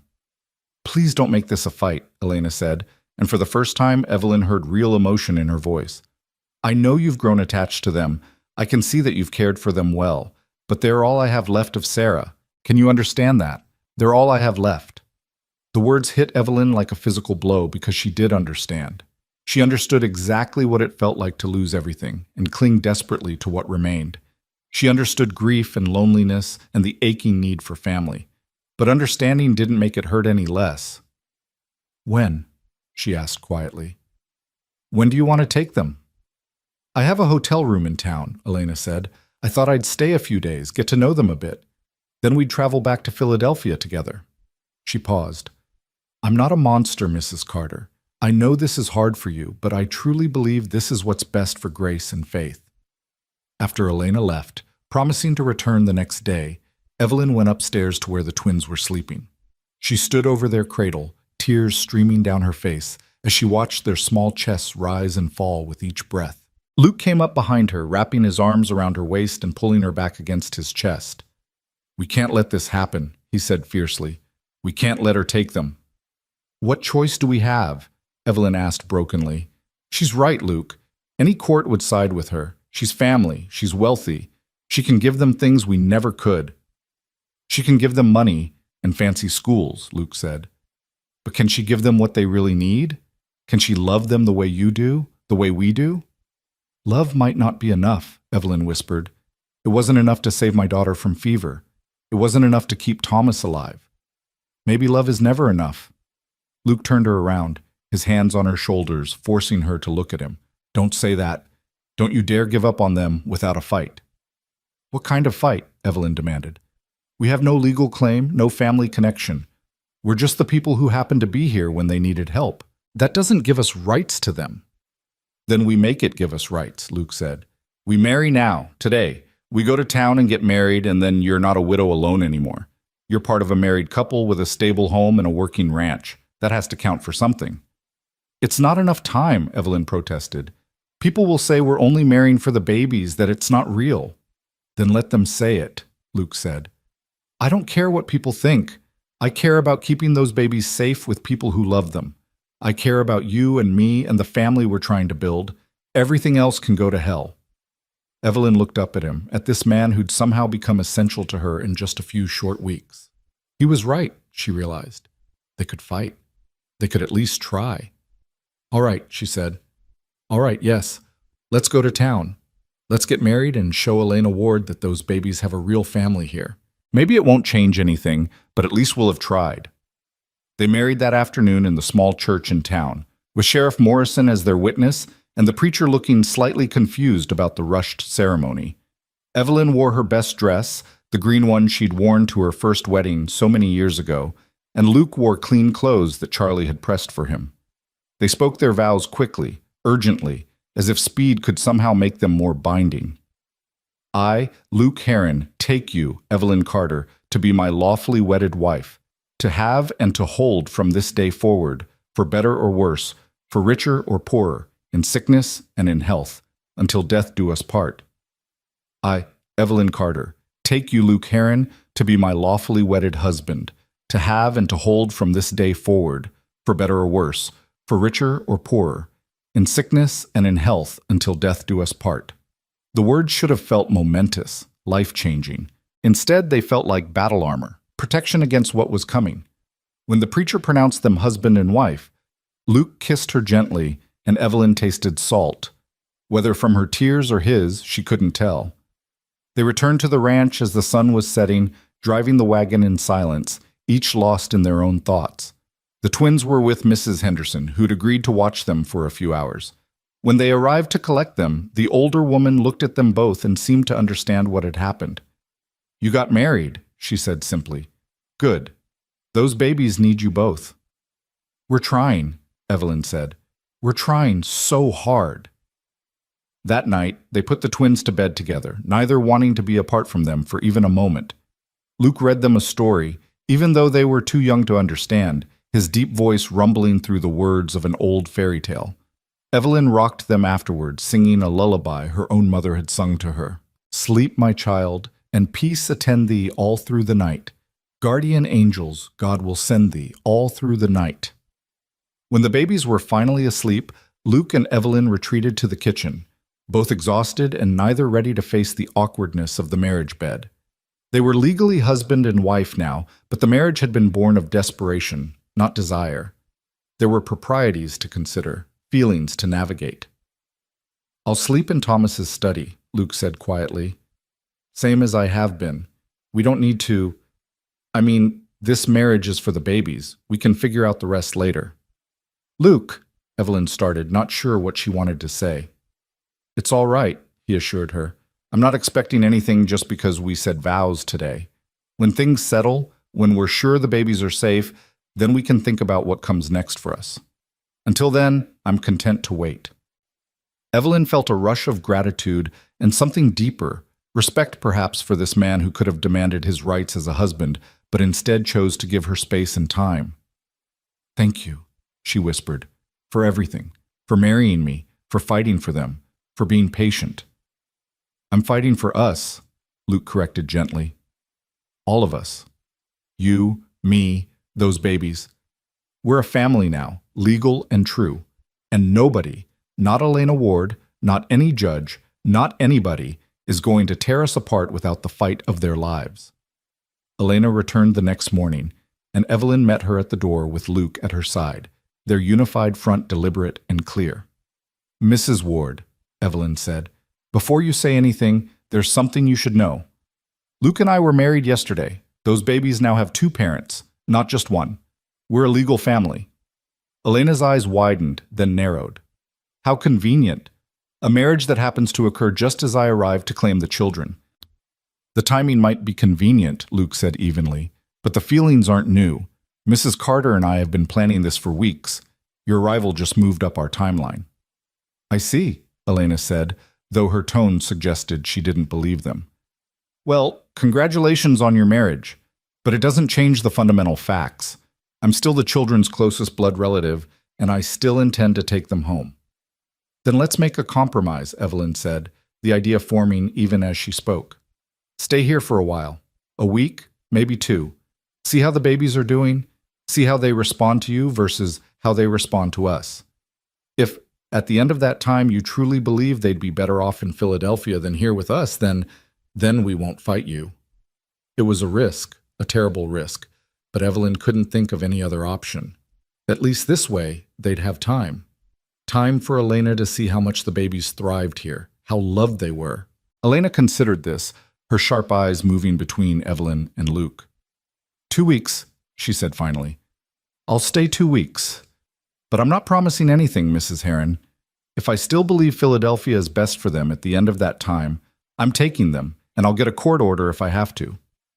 Fair enough, Evelyn agreed, though nothing about this felt fair at all. The next 2 weeks were the longest of Evelyn's life. Elena took a room at the ranch house, insisting on being close to the babies, and her presence changed everything. She watched constantly, evaluating every interaction, every decision. She questioned Evelyn's feeding schedule, suggested the babies needed more stimulation, criticized the makeshift cradle arrangement. They should have proper cribs, she said one morning, examining the dresser drawer where the twins still slept. This is quaint, but hardly appropriate for children of their station. Their station? Luke asked, his voice tight with controlled anger. They're 4-month-old babies, Mrs. Ward. They don't have a station. They have needs. And those needs are being met just fine. Are they? Elena challenged. Are you prepared to give them music lessons, foreign language instruction, introduction to society? These are Morrison girls, Mr. Heron. They come from good family. They deserve better than a rough life on a cattle ranch. They deserve love, Evelyn interjected, her patience fraying. They deserve to be wanted for who they are, not what they represent. They deserve people who'll hold them when they cry and celebrate when they smile. Can you give them that, Mrs. Ward? Or are you just trying to fill the hole Sarah left? It was harsh, harsher than Evelyn had intended, but Elena didn't flinch. Instead, her composure cracked just slightly, and Evelyn saw the raw grief underneath. Yes, Elena said quietly. Yes, I'm trying to fill the hole Sarah left. Is that so wrong? She was like a daughter to me. I loved her. I love these babies because they're part of her. Because when I look at them, I see Sarah's eyes looking back at me. She turned away, her shoulders shaking. You think you're the only ones who love them? You think you're the only ones who'd be devastated to lose them? Evelyn felt her anger drain away, replaced by a deep, aching sympathy. This wasn't a villain trying to steal her children. This was another grieving woman, trying desperately to hold on to the last pieces of someone she'd loved. "I don't think that," Evelyn said gently. "I know you love them. I know you're doing what you think is best. But Mrs. Ward, Elena, love means doing what's best for them, not what's easiest for us. And what's best for babies this young is stability, familiarity, people they already know and trust." "They don't know me yet," Elena admitted. "But they could, if you gave me the chance." "Then take the chance," Luke suggested. "Stay here, not as someone evaluating whether to take them, but as their aunt. Be part of their lives without trying to control every aspect. Let them have all of us, you, me, Evelyn, Sheriff Morrison. Let them have a big family that loves them instead of forcing them to choose." Elena looked at him, surprised. "You'd allow that? Even after everything I've said?" "It's not about what I allow," Luke said. "It's about what's right. Those babies lost their parents. They shouldn't have to lose anyone else if they don't have to. You want to be part of their lives? Be part of their lives. Come visit, write letters, send gifts. Be Aunt Elena who loves them and spoils them. Just don't take them away from the only home they've known since the tragedy." The words hung in the air, and Evelyn held her breath, waiting. This was the moment that would decide everything, whether they'd be able to keep the family they'd built or whether it would all come crashing down. Elena walked to the window, looking out at the prairie stretching endlessly in all directions. When she turned back, her eyes were wet but clear. "All right," she said. "All right, I'll stay. Not for 2 weeks, just for a few more days. And I'll watch. Really watch. Not looking for flaws, but looking for truth. And then I'll decide." Those few days were tense but revelatory. Elena stopped criticizing and started observing. She watched as Luke paced the floor at midnight with a crying grace, his patience never wavering even as exhaustion pulled at his features.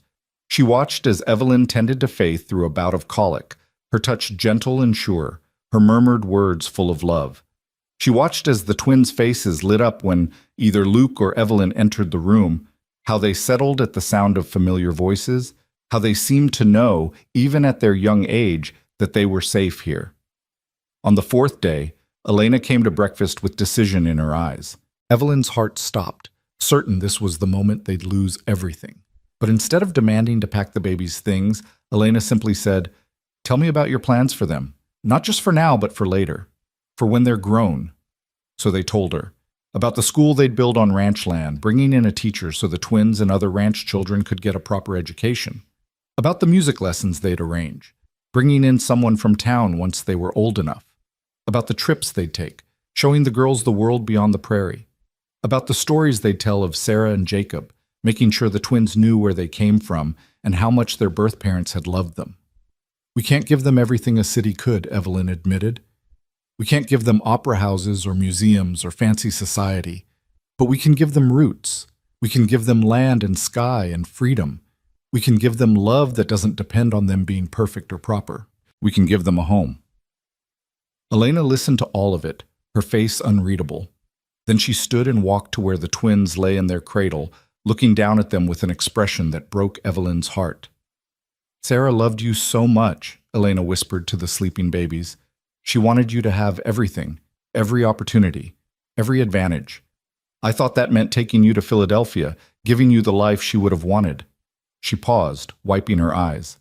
But maybe what she really wanted was simpler than that. Maybe she just wanted you to be loved and safe and happy. And you are those things here, aren't you? You're all those things. She turned back to Evelyn and Luke, and there were tears streaming down her face. "I'm not taking them," she said. "I can't. They belong here, with you. They've already bonded with you in ways they never could with me, not at this age. It would be cruel to tear them away from the only parents they've known." Evelyn couldn't speak. Relief and gratitude crashed over her in waves, so powerful she could barely stay standing. Luke's hand found hers, squeezing tight. But I want to be part of their lives," Elena continued. "I want to visit. I want letters and photographs. I want to know them as they grow. Can you give me that? Can you let me be their aunt, even from far away?" "Yes," Evelyn managed, her voice breaking. "Yes, of course. They should know you. They should know all about Sarah and how much you loved her. You're family, Elena. You'll always be family. Elena nodded, composing herself with visible effort. Then I'll return to Philadelphia tomorrow. I'll write to you weekly, and I'll expect the same from you. And I'll visit every year if that's acceptable. I want to watch them grow, even if it's from a distance. You're welcome here any time, Luke said firmly. These are your nieces. This is your home too, whenever you want it to be. That evening, after Elena had retired to her room to pack, Evelyn and Luke sat on the porch again, watching the sun set over the prairie. The twins were asleep inside, safe and loved, and theirs. Truly, finally, theirs. We did it, Evelyn whispered. We actually did it. They're ours. They were always ours, Luke said, pulling her close. From the moment I found them, from the moment I brought them here. We just had to prove it to everyone else. Evelyn leaned into his warmth, feeling the tension that had gripped her for weeks finally beginning to ease. They'd fought for this family, fought hard, and they'd won.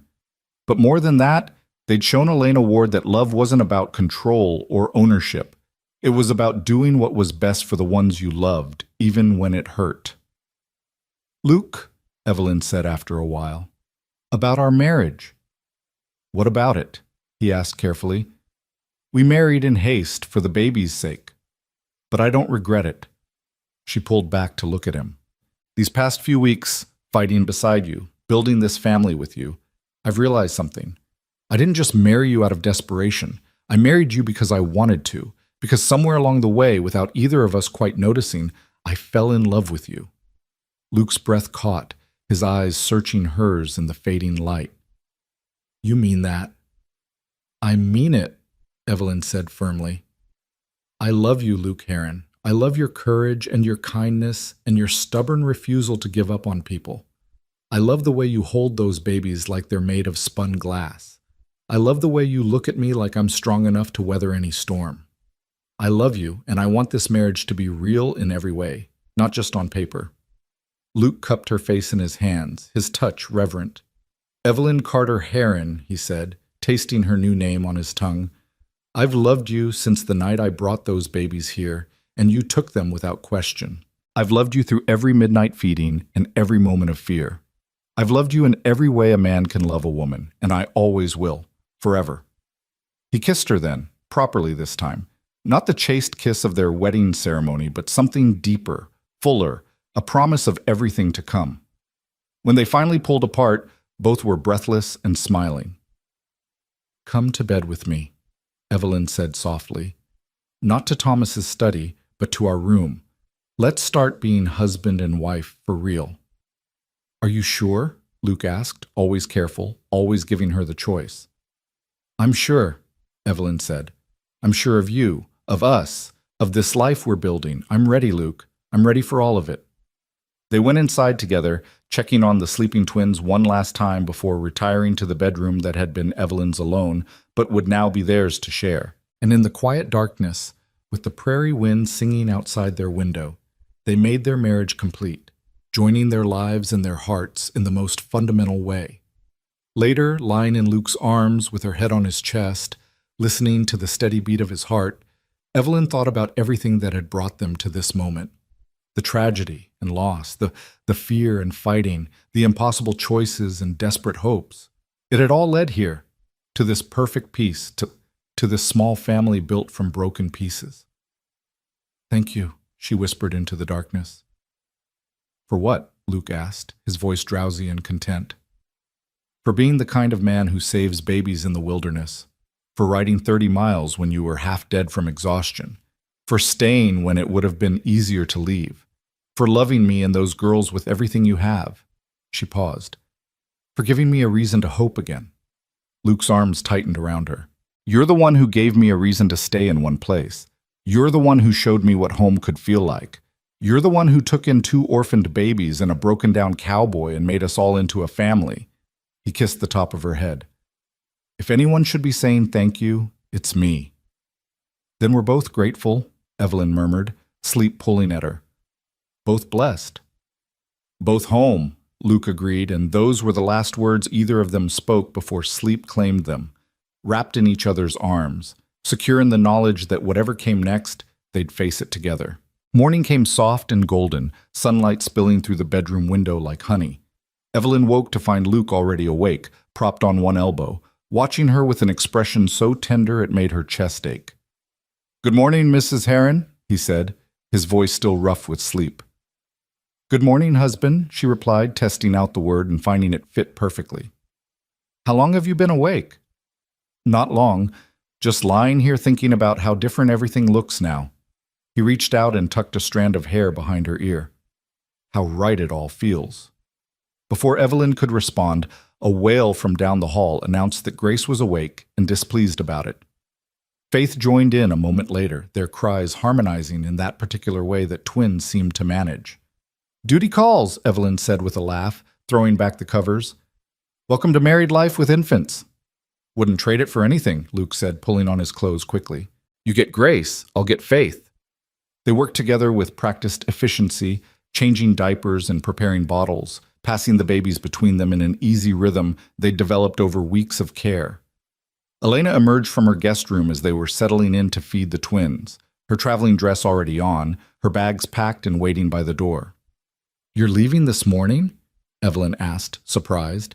She'd thought Elena would stay for breakfast at least. "I think it's best," Elena said, accepting the cup of coffee Luke poured for her. "The longer I stay, the harder it will be to go. And I need to go, need to get back to my life and let you get on with yours." She sat down at the table, watching as Luke fed Faith with gentle confidence. "But I meant what I said. I'll write weekly. I'll visit every year. I want to be part of their story, even if I'm not the main character." "You'll always be an important part," Evelyn assured her. "We'll tell them about Sarah, about how much you loved her and how much you love them. They'll know their Aunt Elena." Elena's eyes misted, but she blinked the tears away. "May I hold them? One more time before I go?" They let her take turns holding each twin, rocking them gently and whispering private words that Evelyn couldn't hear and didn't try to.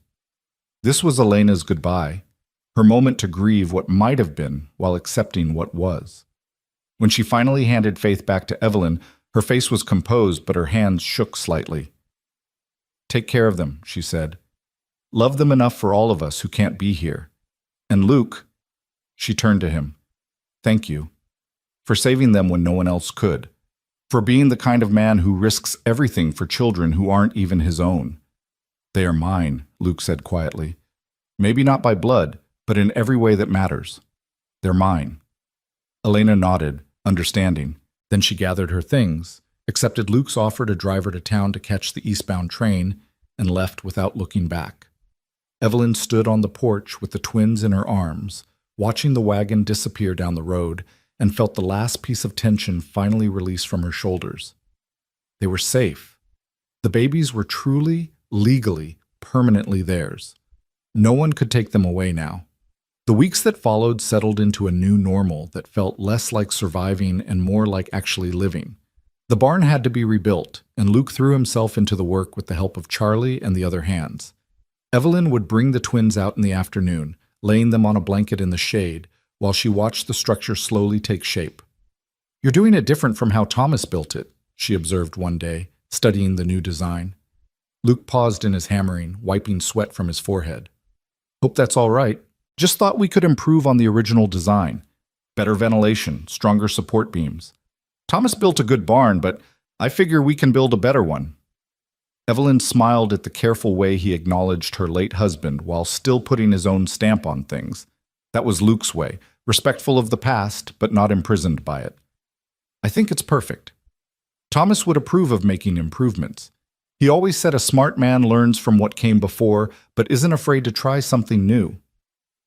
"He sounds like he was a good man," Luke said, coming to sit beside her on the blanket. Grace immediately grabbed for his finger, her tiny fist closing around it with surprising strength. "He was," Evelyn agreed. "Good and kind and steady, but Luke," she turned to face him, "you need to know that loving him doesn't mean I love you less. They're different loves, for different times in my life. What I had with Thomas was real and precious. What I have with you is equally real and precious. Neither one diminishes the other." Luke lifted her hand to his lips, kissing her knuckles. "I know, and I'm not competing with his memory. I just want to be worthy of you and these babies, whatever that takes." "You already are," Evelyn said softly. "You were worthy the moment you chose to bring them here, instead of taking the easier path." As autumn deepened into winter, the ranch thrived under their joint management. Luke proved to have a head for business that complemented Evelyn's practical skills, and together they made decisions that strengthened both the ranch's finances and its reputation. Word spread about the cowboy who'd saved 2 babies and the widow who'd taken them in, and people started going out of their way to do business with the Heron Ranch. "You're becoming local celebrities," Sheriff Morrison observed during one of his regular visits to see the twins. He'd taken to stopping by every Sunday, becoming Uncle Tom in truth as well as name. "People admire what you did, taking in those babies, fighting for them." "We didn't do it for admiration," Luke said, bouncing Faith on his knee while she giggled. "We did it because it was right."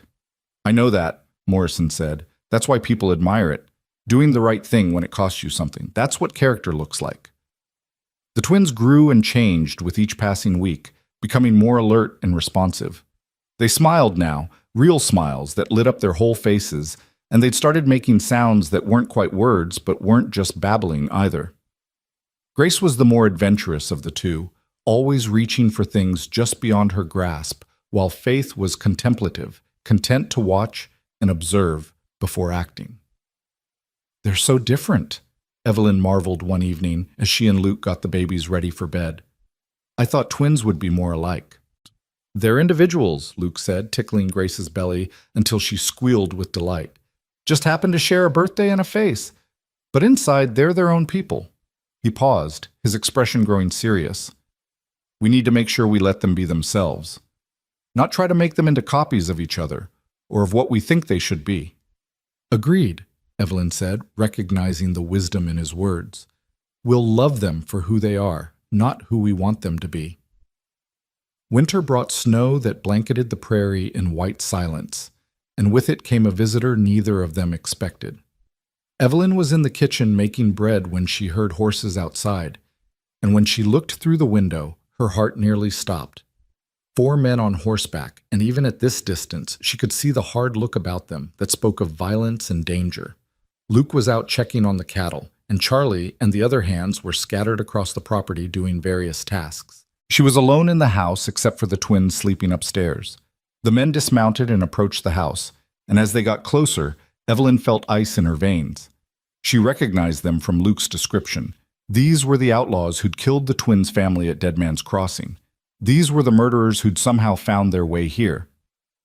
She grabbed Thomas's rifle from above the door, checking quickly that it was loaded, and positioned herself where she could see the front entrance while also keeping an eye on the stairs to the second floor where the babies slept. Her hands were remarkably steady despite the fear coursing through her. The knock came hard and demanding. "Open up. We know someone's in there." Evelyn said nothing, just kept the rifle trained on the door. "We're looking for a cowboy, Mte," another voice called. "Big fellow, dark hair, would have been through here about 2 months back. Might have been carrying some things that belonged to us." They were looking for Luke.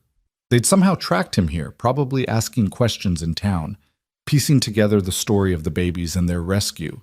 And now they were here for revenge or silencing or whatever passed for justice in their twisted minds. "Nobody here by that description," Evelyn called back, proud that her voice didn't shake. "Best move along." "Now, ma'am, we don't want any trouble," the first voice said, but there was something oily and false in the tone. "Just want to talk to this fellow, clear up some misunderstandings." "I said move along," Evelyn repeated, her finger moving to the trigger. "You're trespassing on private property, and I'm well within my rights to shoot trespassers." There was muttering outside, then the sound of the door handle turning. They were coming in whether she wanted them to or not. Evelyn took a breath, steadied her aim, and prepared to do whatever was necessary to protect her children.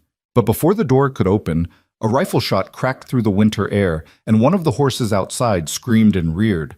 The men scattered, and Evelyn heard Luke's voice, hard and commanding. "Next shot won't be over your heads. Get on your horses and ride out, or I'll drop every one of you where you stand."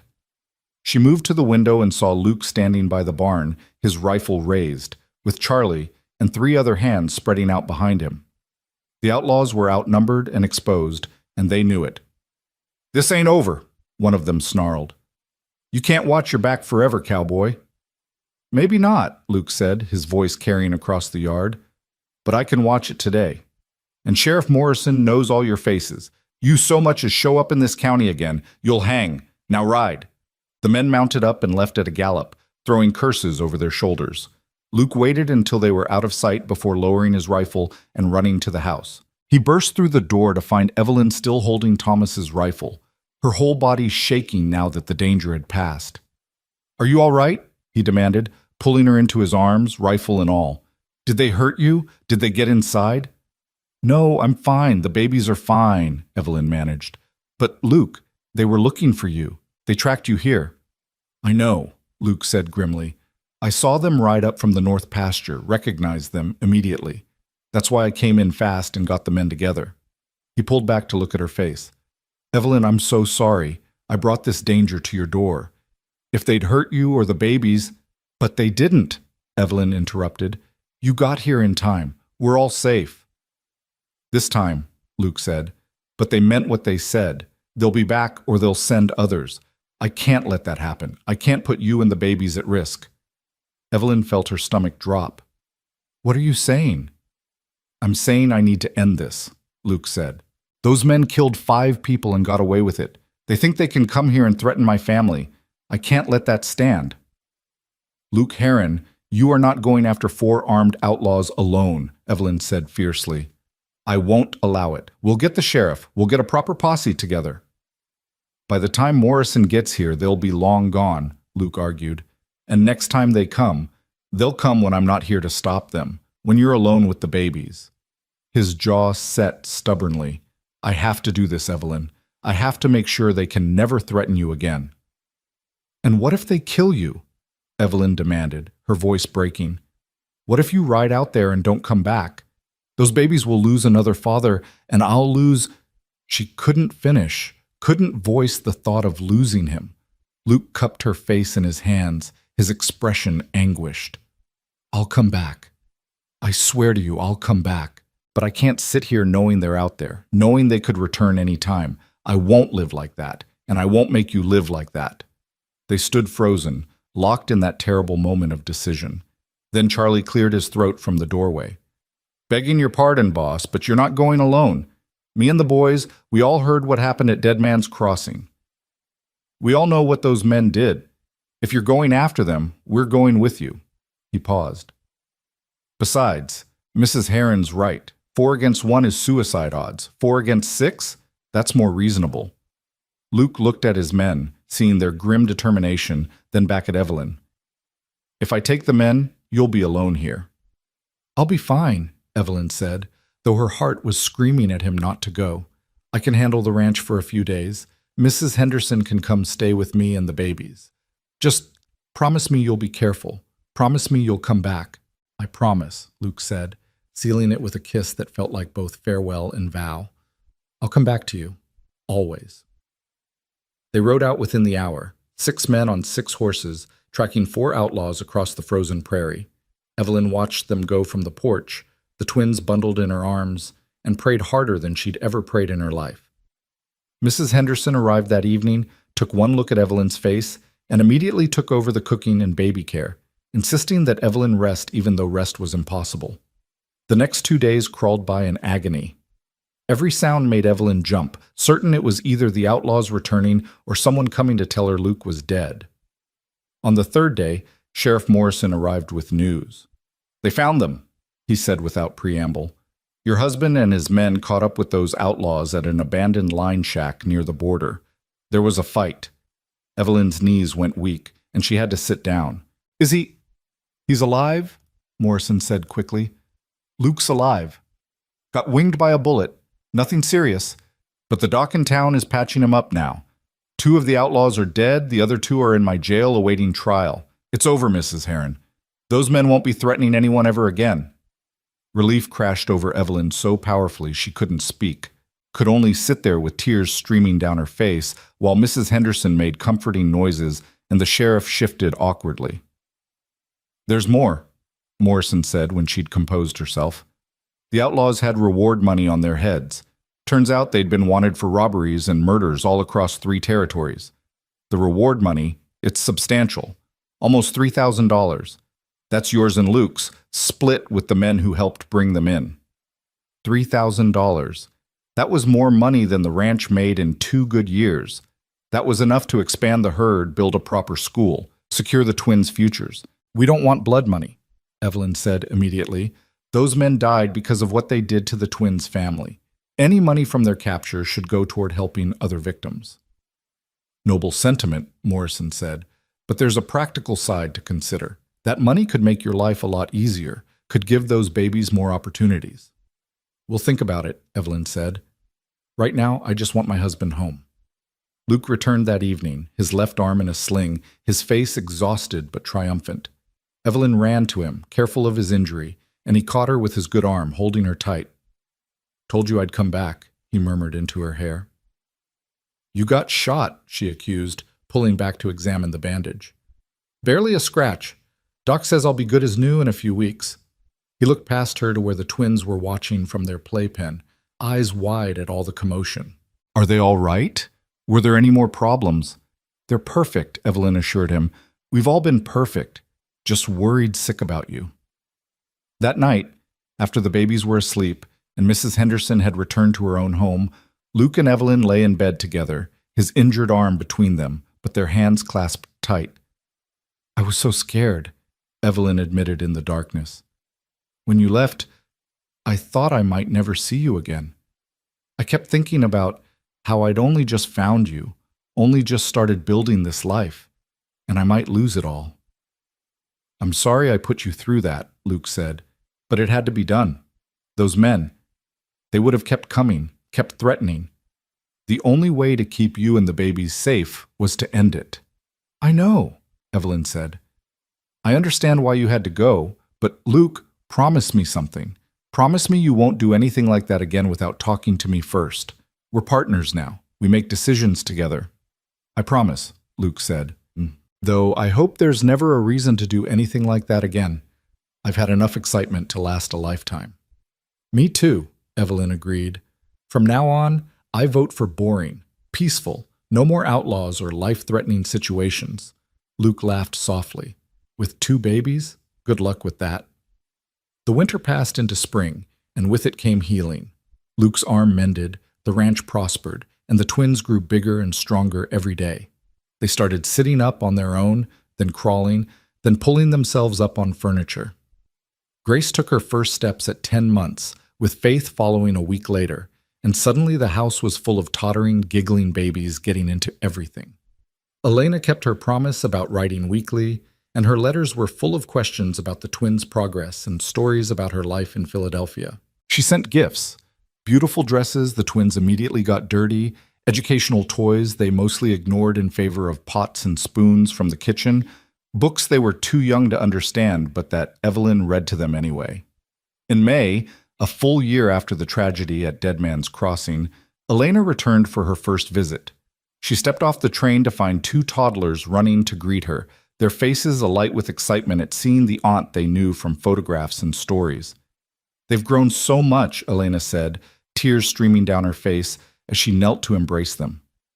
Oh, my darlings, look at you, so big and strong and beautiful. She stayed for 2 weeks, and this time there was no tension, no evaluating, just the simple joy of family. She watched as Grace and Faith played in the new barn, chasing chickens and laughing with pure delight. She saw Luke teaching them to be gentle with the horses, patient with animals, brave but careful. She watched Evelyn braid their hair and wipe their faces and correct their toddler misbehavior with firm but loving hands. You were right, she told Evelyn one evening as they sat on the porch, watching Luke play with the twins in the yard. This is where they belong. I can see it now. They're not just surviving here. They're thriving. They're loved in a way that has nothing to do with duty or obligation. They're genuinely, completely loved. They are, Evelyn confirmed. They're the center of our world. Everything we do thinking about what's best for them. Sarah would be happy, Elena said softly, knowing they ended up here with you 2. She'd be grateful. The years rolled on like the prairie seasons. Hot summers and cold winters, spring planting and fall harvests. The twins grew from toddlers to little girls, bright and curious and full of questions. They learned to read from the teacher Evelyn hired, learned to ride from Luke, learned to bake from Mrs. Henderson, learned about their birth parents from the stories everyone told with love and sadness mixed together. On their 5th birthday, Sheriff Morrison brought them each a locket with a photograph of Sarah and Jacob inside, so they could always carry their parents with them. The girls looked at the pictures with solemn faces, trying to remember people they'd never really known. "That's my mama?" Grace asked, touching the photograph. "That was your first mama," Evelyn said gently. "She loved you so much that she hid you to keep you safe. She wanted you to live and be happy, and now Luke and I are your mama and papa too. You have lots of people who love you." "Are you sad they died?" Faith asked in her quiet way. "Yes," Evelyn said honestly. "I'm sad they died, and I'm sad you never got to know them. But I'm grateful they loved you enough to protect you, and I'm grateful I get to be your mama now." "We're grateful too," Grace said, hugging Evelyn fiercely. Faith joined in, and soon Luke and Uncle Tom were part of the embrace, all of them holding each other in the warm kitchen while the Nebraska sun streamed through the windows. When the twins were 7, they started asking questions about the day Luke found them. They'd heard the story before, of course, but now they wanted details, wanted to understand what had happened. Luke told them the truth, gently but completely, about the bad men and the brave people who died protecting them, about the long ride with 2 babies in his arms, about being so tired he could barely breathe but refusing to stop because they needed him. "Were you scared?" Grace asked. "Terrified," Luke admitted. "I'd never been so scared in my life. Not for me, but for you two. I kept thinking, these babies are depending on me. I can't fail them." "You didn't fail," Faith said firmly. "You saved us." "We saved each other," Luke said, pulling them both close. "You gave me a reason to keep going, and I got you somewhere safe. That's what family does. We save each other." By the time the twins turned 10, they were confident riders, helping with the ranch work alongside the hired hands. They'd become fixtures in the community, known as the Morrison twins who'd survived the Dead Man's Crossing massacre and thrived with the Herons. People spoke of them with a mixture of sympathy and admiration, seeing in them proof that good could come from tragedy, that love could heal even the deepest wounds. Elena still visited every year, sometimes staying for months at a time. She'd become a beloved fixture too, Aunt Elena, with her Philadelphia stories and her generous gifts and her endless supply of hugs. The twins loved her not despite the fact that she'd once wanted to take them away, but without even knowing that had ever been a possibility. Evelyn and Luke had agreed never to tell them about that difficult time, seeing no reason to burden them with knowledge that might make them feel less secure. On a warm summer evening when the twins were 12, Luke and Evelyn sat on their porch, the same porch where so much of their story had unfolded, and watched Grace and Faith racing their horses across the prairie, their laughter carried back on the wind. "Do you remember," Evelyn said, "that first night when you brought them here? How you were so exhausted you could barely stand, but you wouldn't let them go?" "I remember," Luke said, taking her hand. "I remember thinking this woman is either a saint or a fool, taking in 2 babies from a stranger without question." "Maybe both," Evelyn said with a laugh. "I certainly felt foolish sometimes, especially during those first few months of night feedings and constant worry." "But never sorry?" Luke asked. "Never sorry," Evelyn confirmed. "Not for 1 second. Those girls gave me back my life, Luke. They gave me a reason to hope again, to love again. They gave me you." "I think it was the other way around," Luke said. "I was just drifting before them, going through the motions. They gave me purpose. You gave me home."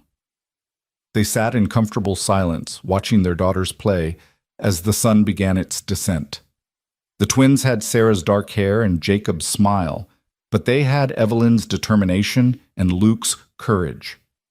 They were themselves, Grace bold and adventurous, Faith thoughtful and kind, but they carried pieces of everyone who loved them. "Papa," Grace called, racing her horse toward the house. "Mama, come see what we found." They walked out to meet the girls, who'd discovered a nest of prairie dog pups near the creek. Grace wanted to bring them all home, while Faith suggested they leave them with their mother where they belonged. "Faith's right," Luke said, ruffling Grace's hair. "Wild things need to stay wild, but we can visit them, make sure they're safe." "Like you visited us," Grace said. "When we were babies, you made sure we were safe. That's different, Luke protested. You're not wild things. Sometimes we are, Faith said with a rare grin. Mama says we're wild as coyotes when we don't want to do our lessons. Everyone laughed and they walked back to the house together, a family not bound by blood but by something stronger, choice and love, and the determination to build something good from something terrible. That night, after the girls were in bed, Evelyn found Luke standing in their old room, the one they'd turned into a proper nursery with real cribs years ago. He was looking at the dresser drawer they'd kept, the one that had served as the twins' first bed. "What are you thinking?" she asked, slipping her arms around his waist from behind. "Just remembering," Luke said. "That first night, how tiny they were. How I was so afraid I'd drop them or do something wrong. How you made it all seem possible." "We made it possible," Evelyn corrected. "Together." "Together," Luke agreed, turning to face her. "That's the only way it works, isn't it? No one can do it alone. Not parenthood, not love, not life. We need each other." "And we have each other," Evelyn said. "We'll always have each other. You, me, and those two impossible girls who made us a family." Luke kissed her then, soft and sweet, a kiss that held 13 years of partnership and passion and profound gratitude. When they pulled apart, they could hear the twins giggling in their room down the hall, supposedly asleep, but clearly still awake and probably planning some new adventure. "Should we go tell them to settle down?" Luke asked. "In a minute," Evelyn said. "Let them have their whispers and their secrets. Let them be children while they can. There'll be time enough for responsibility and rules." They stood together in the doorway of that old nursery, remembering and being remembered, two people who'd found each other in crisis and built something beautiful from ashes. The Nebraska night wrapped around the ranch like a blanket, and somewhere in the darkness, coyotes called to each other, their voices rising and falling in ancient song. Inside the house, a family slept, or pretended to sleep, safe and warm and deeply, profoundly loved. Two girls who'd survived impossible odds, a cowboy who'd ridden through death to save them, a widow who'd opened her home and her heart when it would have been easier to turn away. And in the morning, they'd wake to another day of life on the prairie, another day of laughter and work and small moments of grace, another day of being exactly what they were meant to be, a family. Not born, but chosen. Not easy, but worth it. Not perfect, but real and true and theirs. The story could have ended in tragedy at Dead Man's Crossing, with 5 bodies and 2 babies left to die in the wilderness. But instead, it ended here, in this house full of love and second chances, with 2 12-year-old girls sleeping peacefully in their beds, dreaming dreams that didn't include nightmares because they'd been saved by a cowboy who refused to give up, and raised by parents who loved them without reservation. Sometimes mercy writes a better ending than justice ever could. Sometimes the best revenge against evil is simply to live well, to love hard, to build something beautiful in defiance of those who would destroy. Sometimes a man too tired to breathe properly, clutching 2 babies like they're his last hold on heaven, is exactly the hero the story needs. And sometimes, on a ranch in Nebraska, under stars too numerous to count, a family sits down to dinner together and doesn't think about how they came to be. They just are, grateful and whole and home at last. That's where our story ends. Not in darkness at a river crossing, but in light at a dinner table, with 2 girls passing biscuits and 2 parents sharing smiles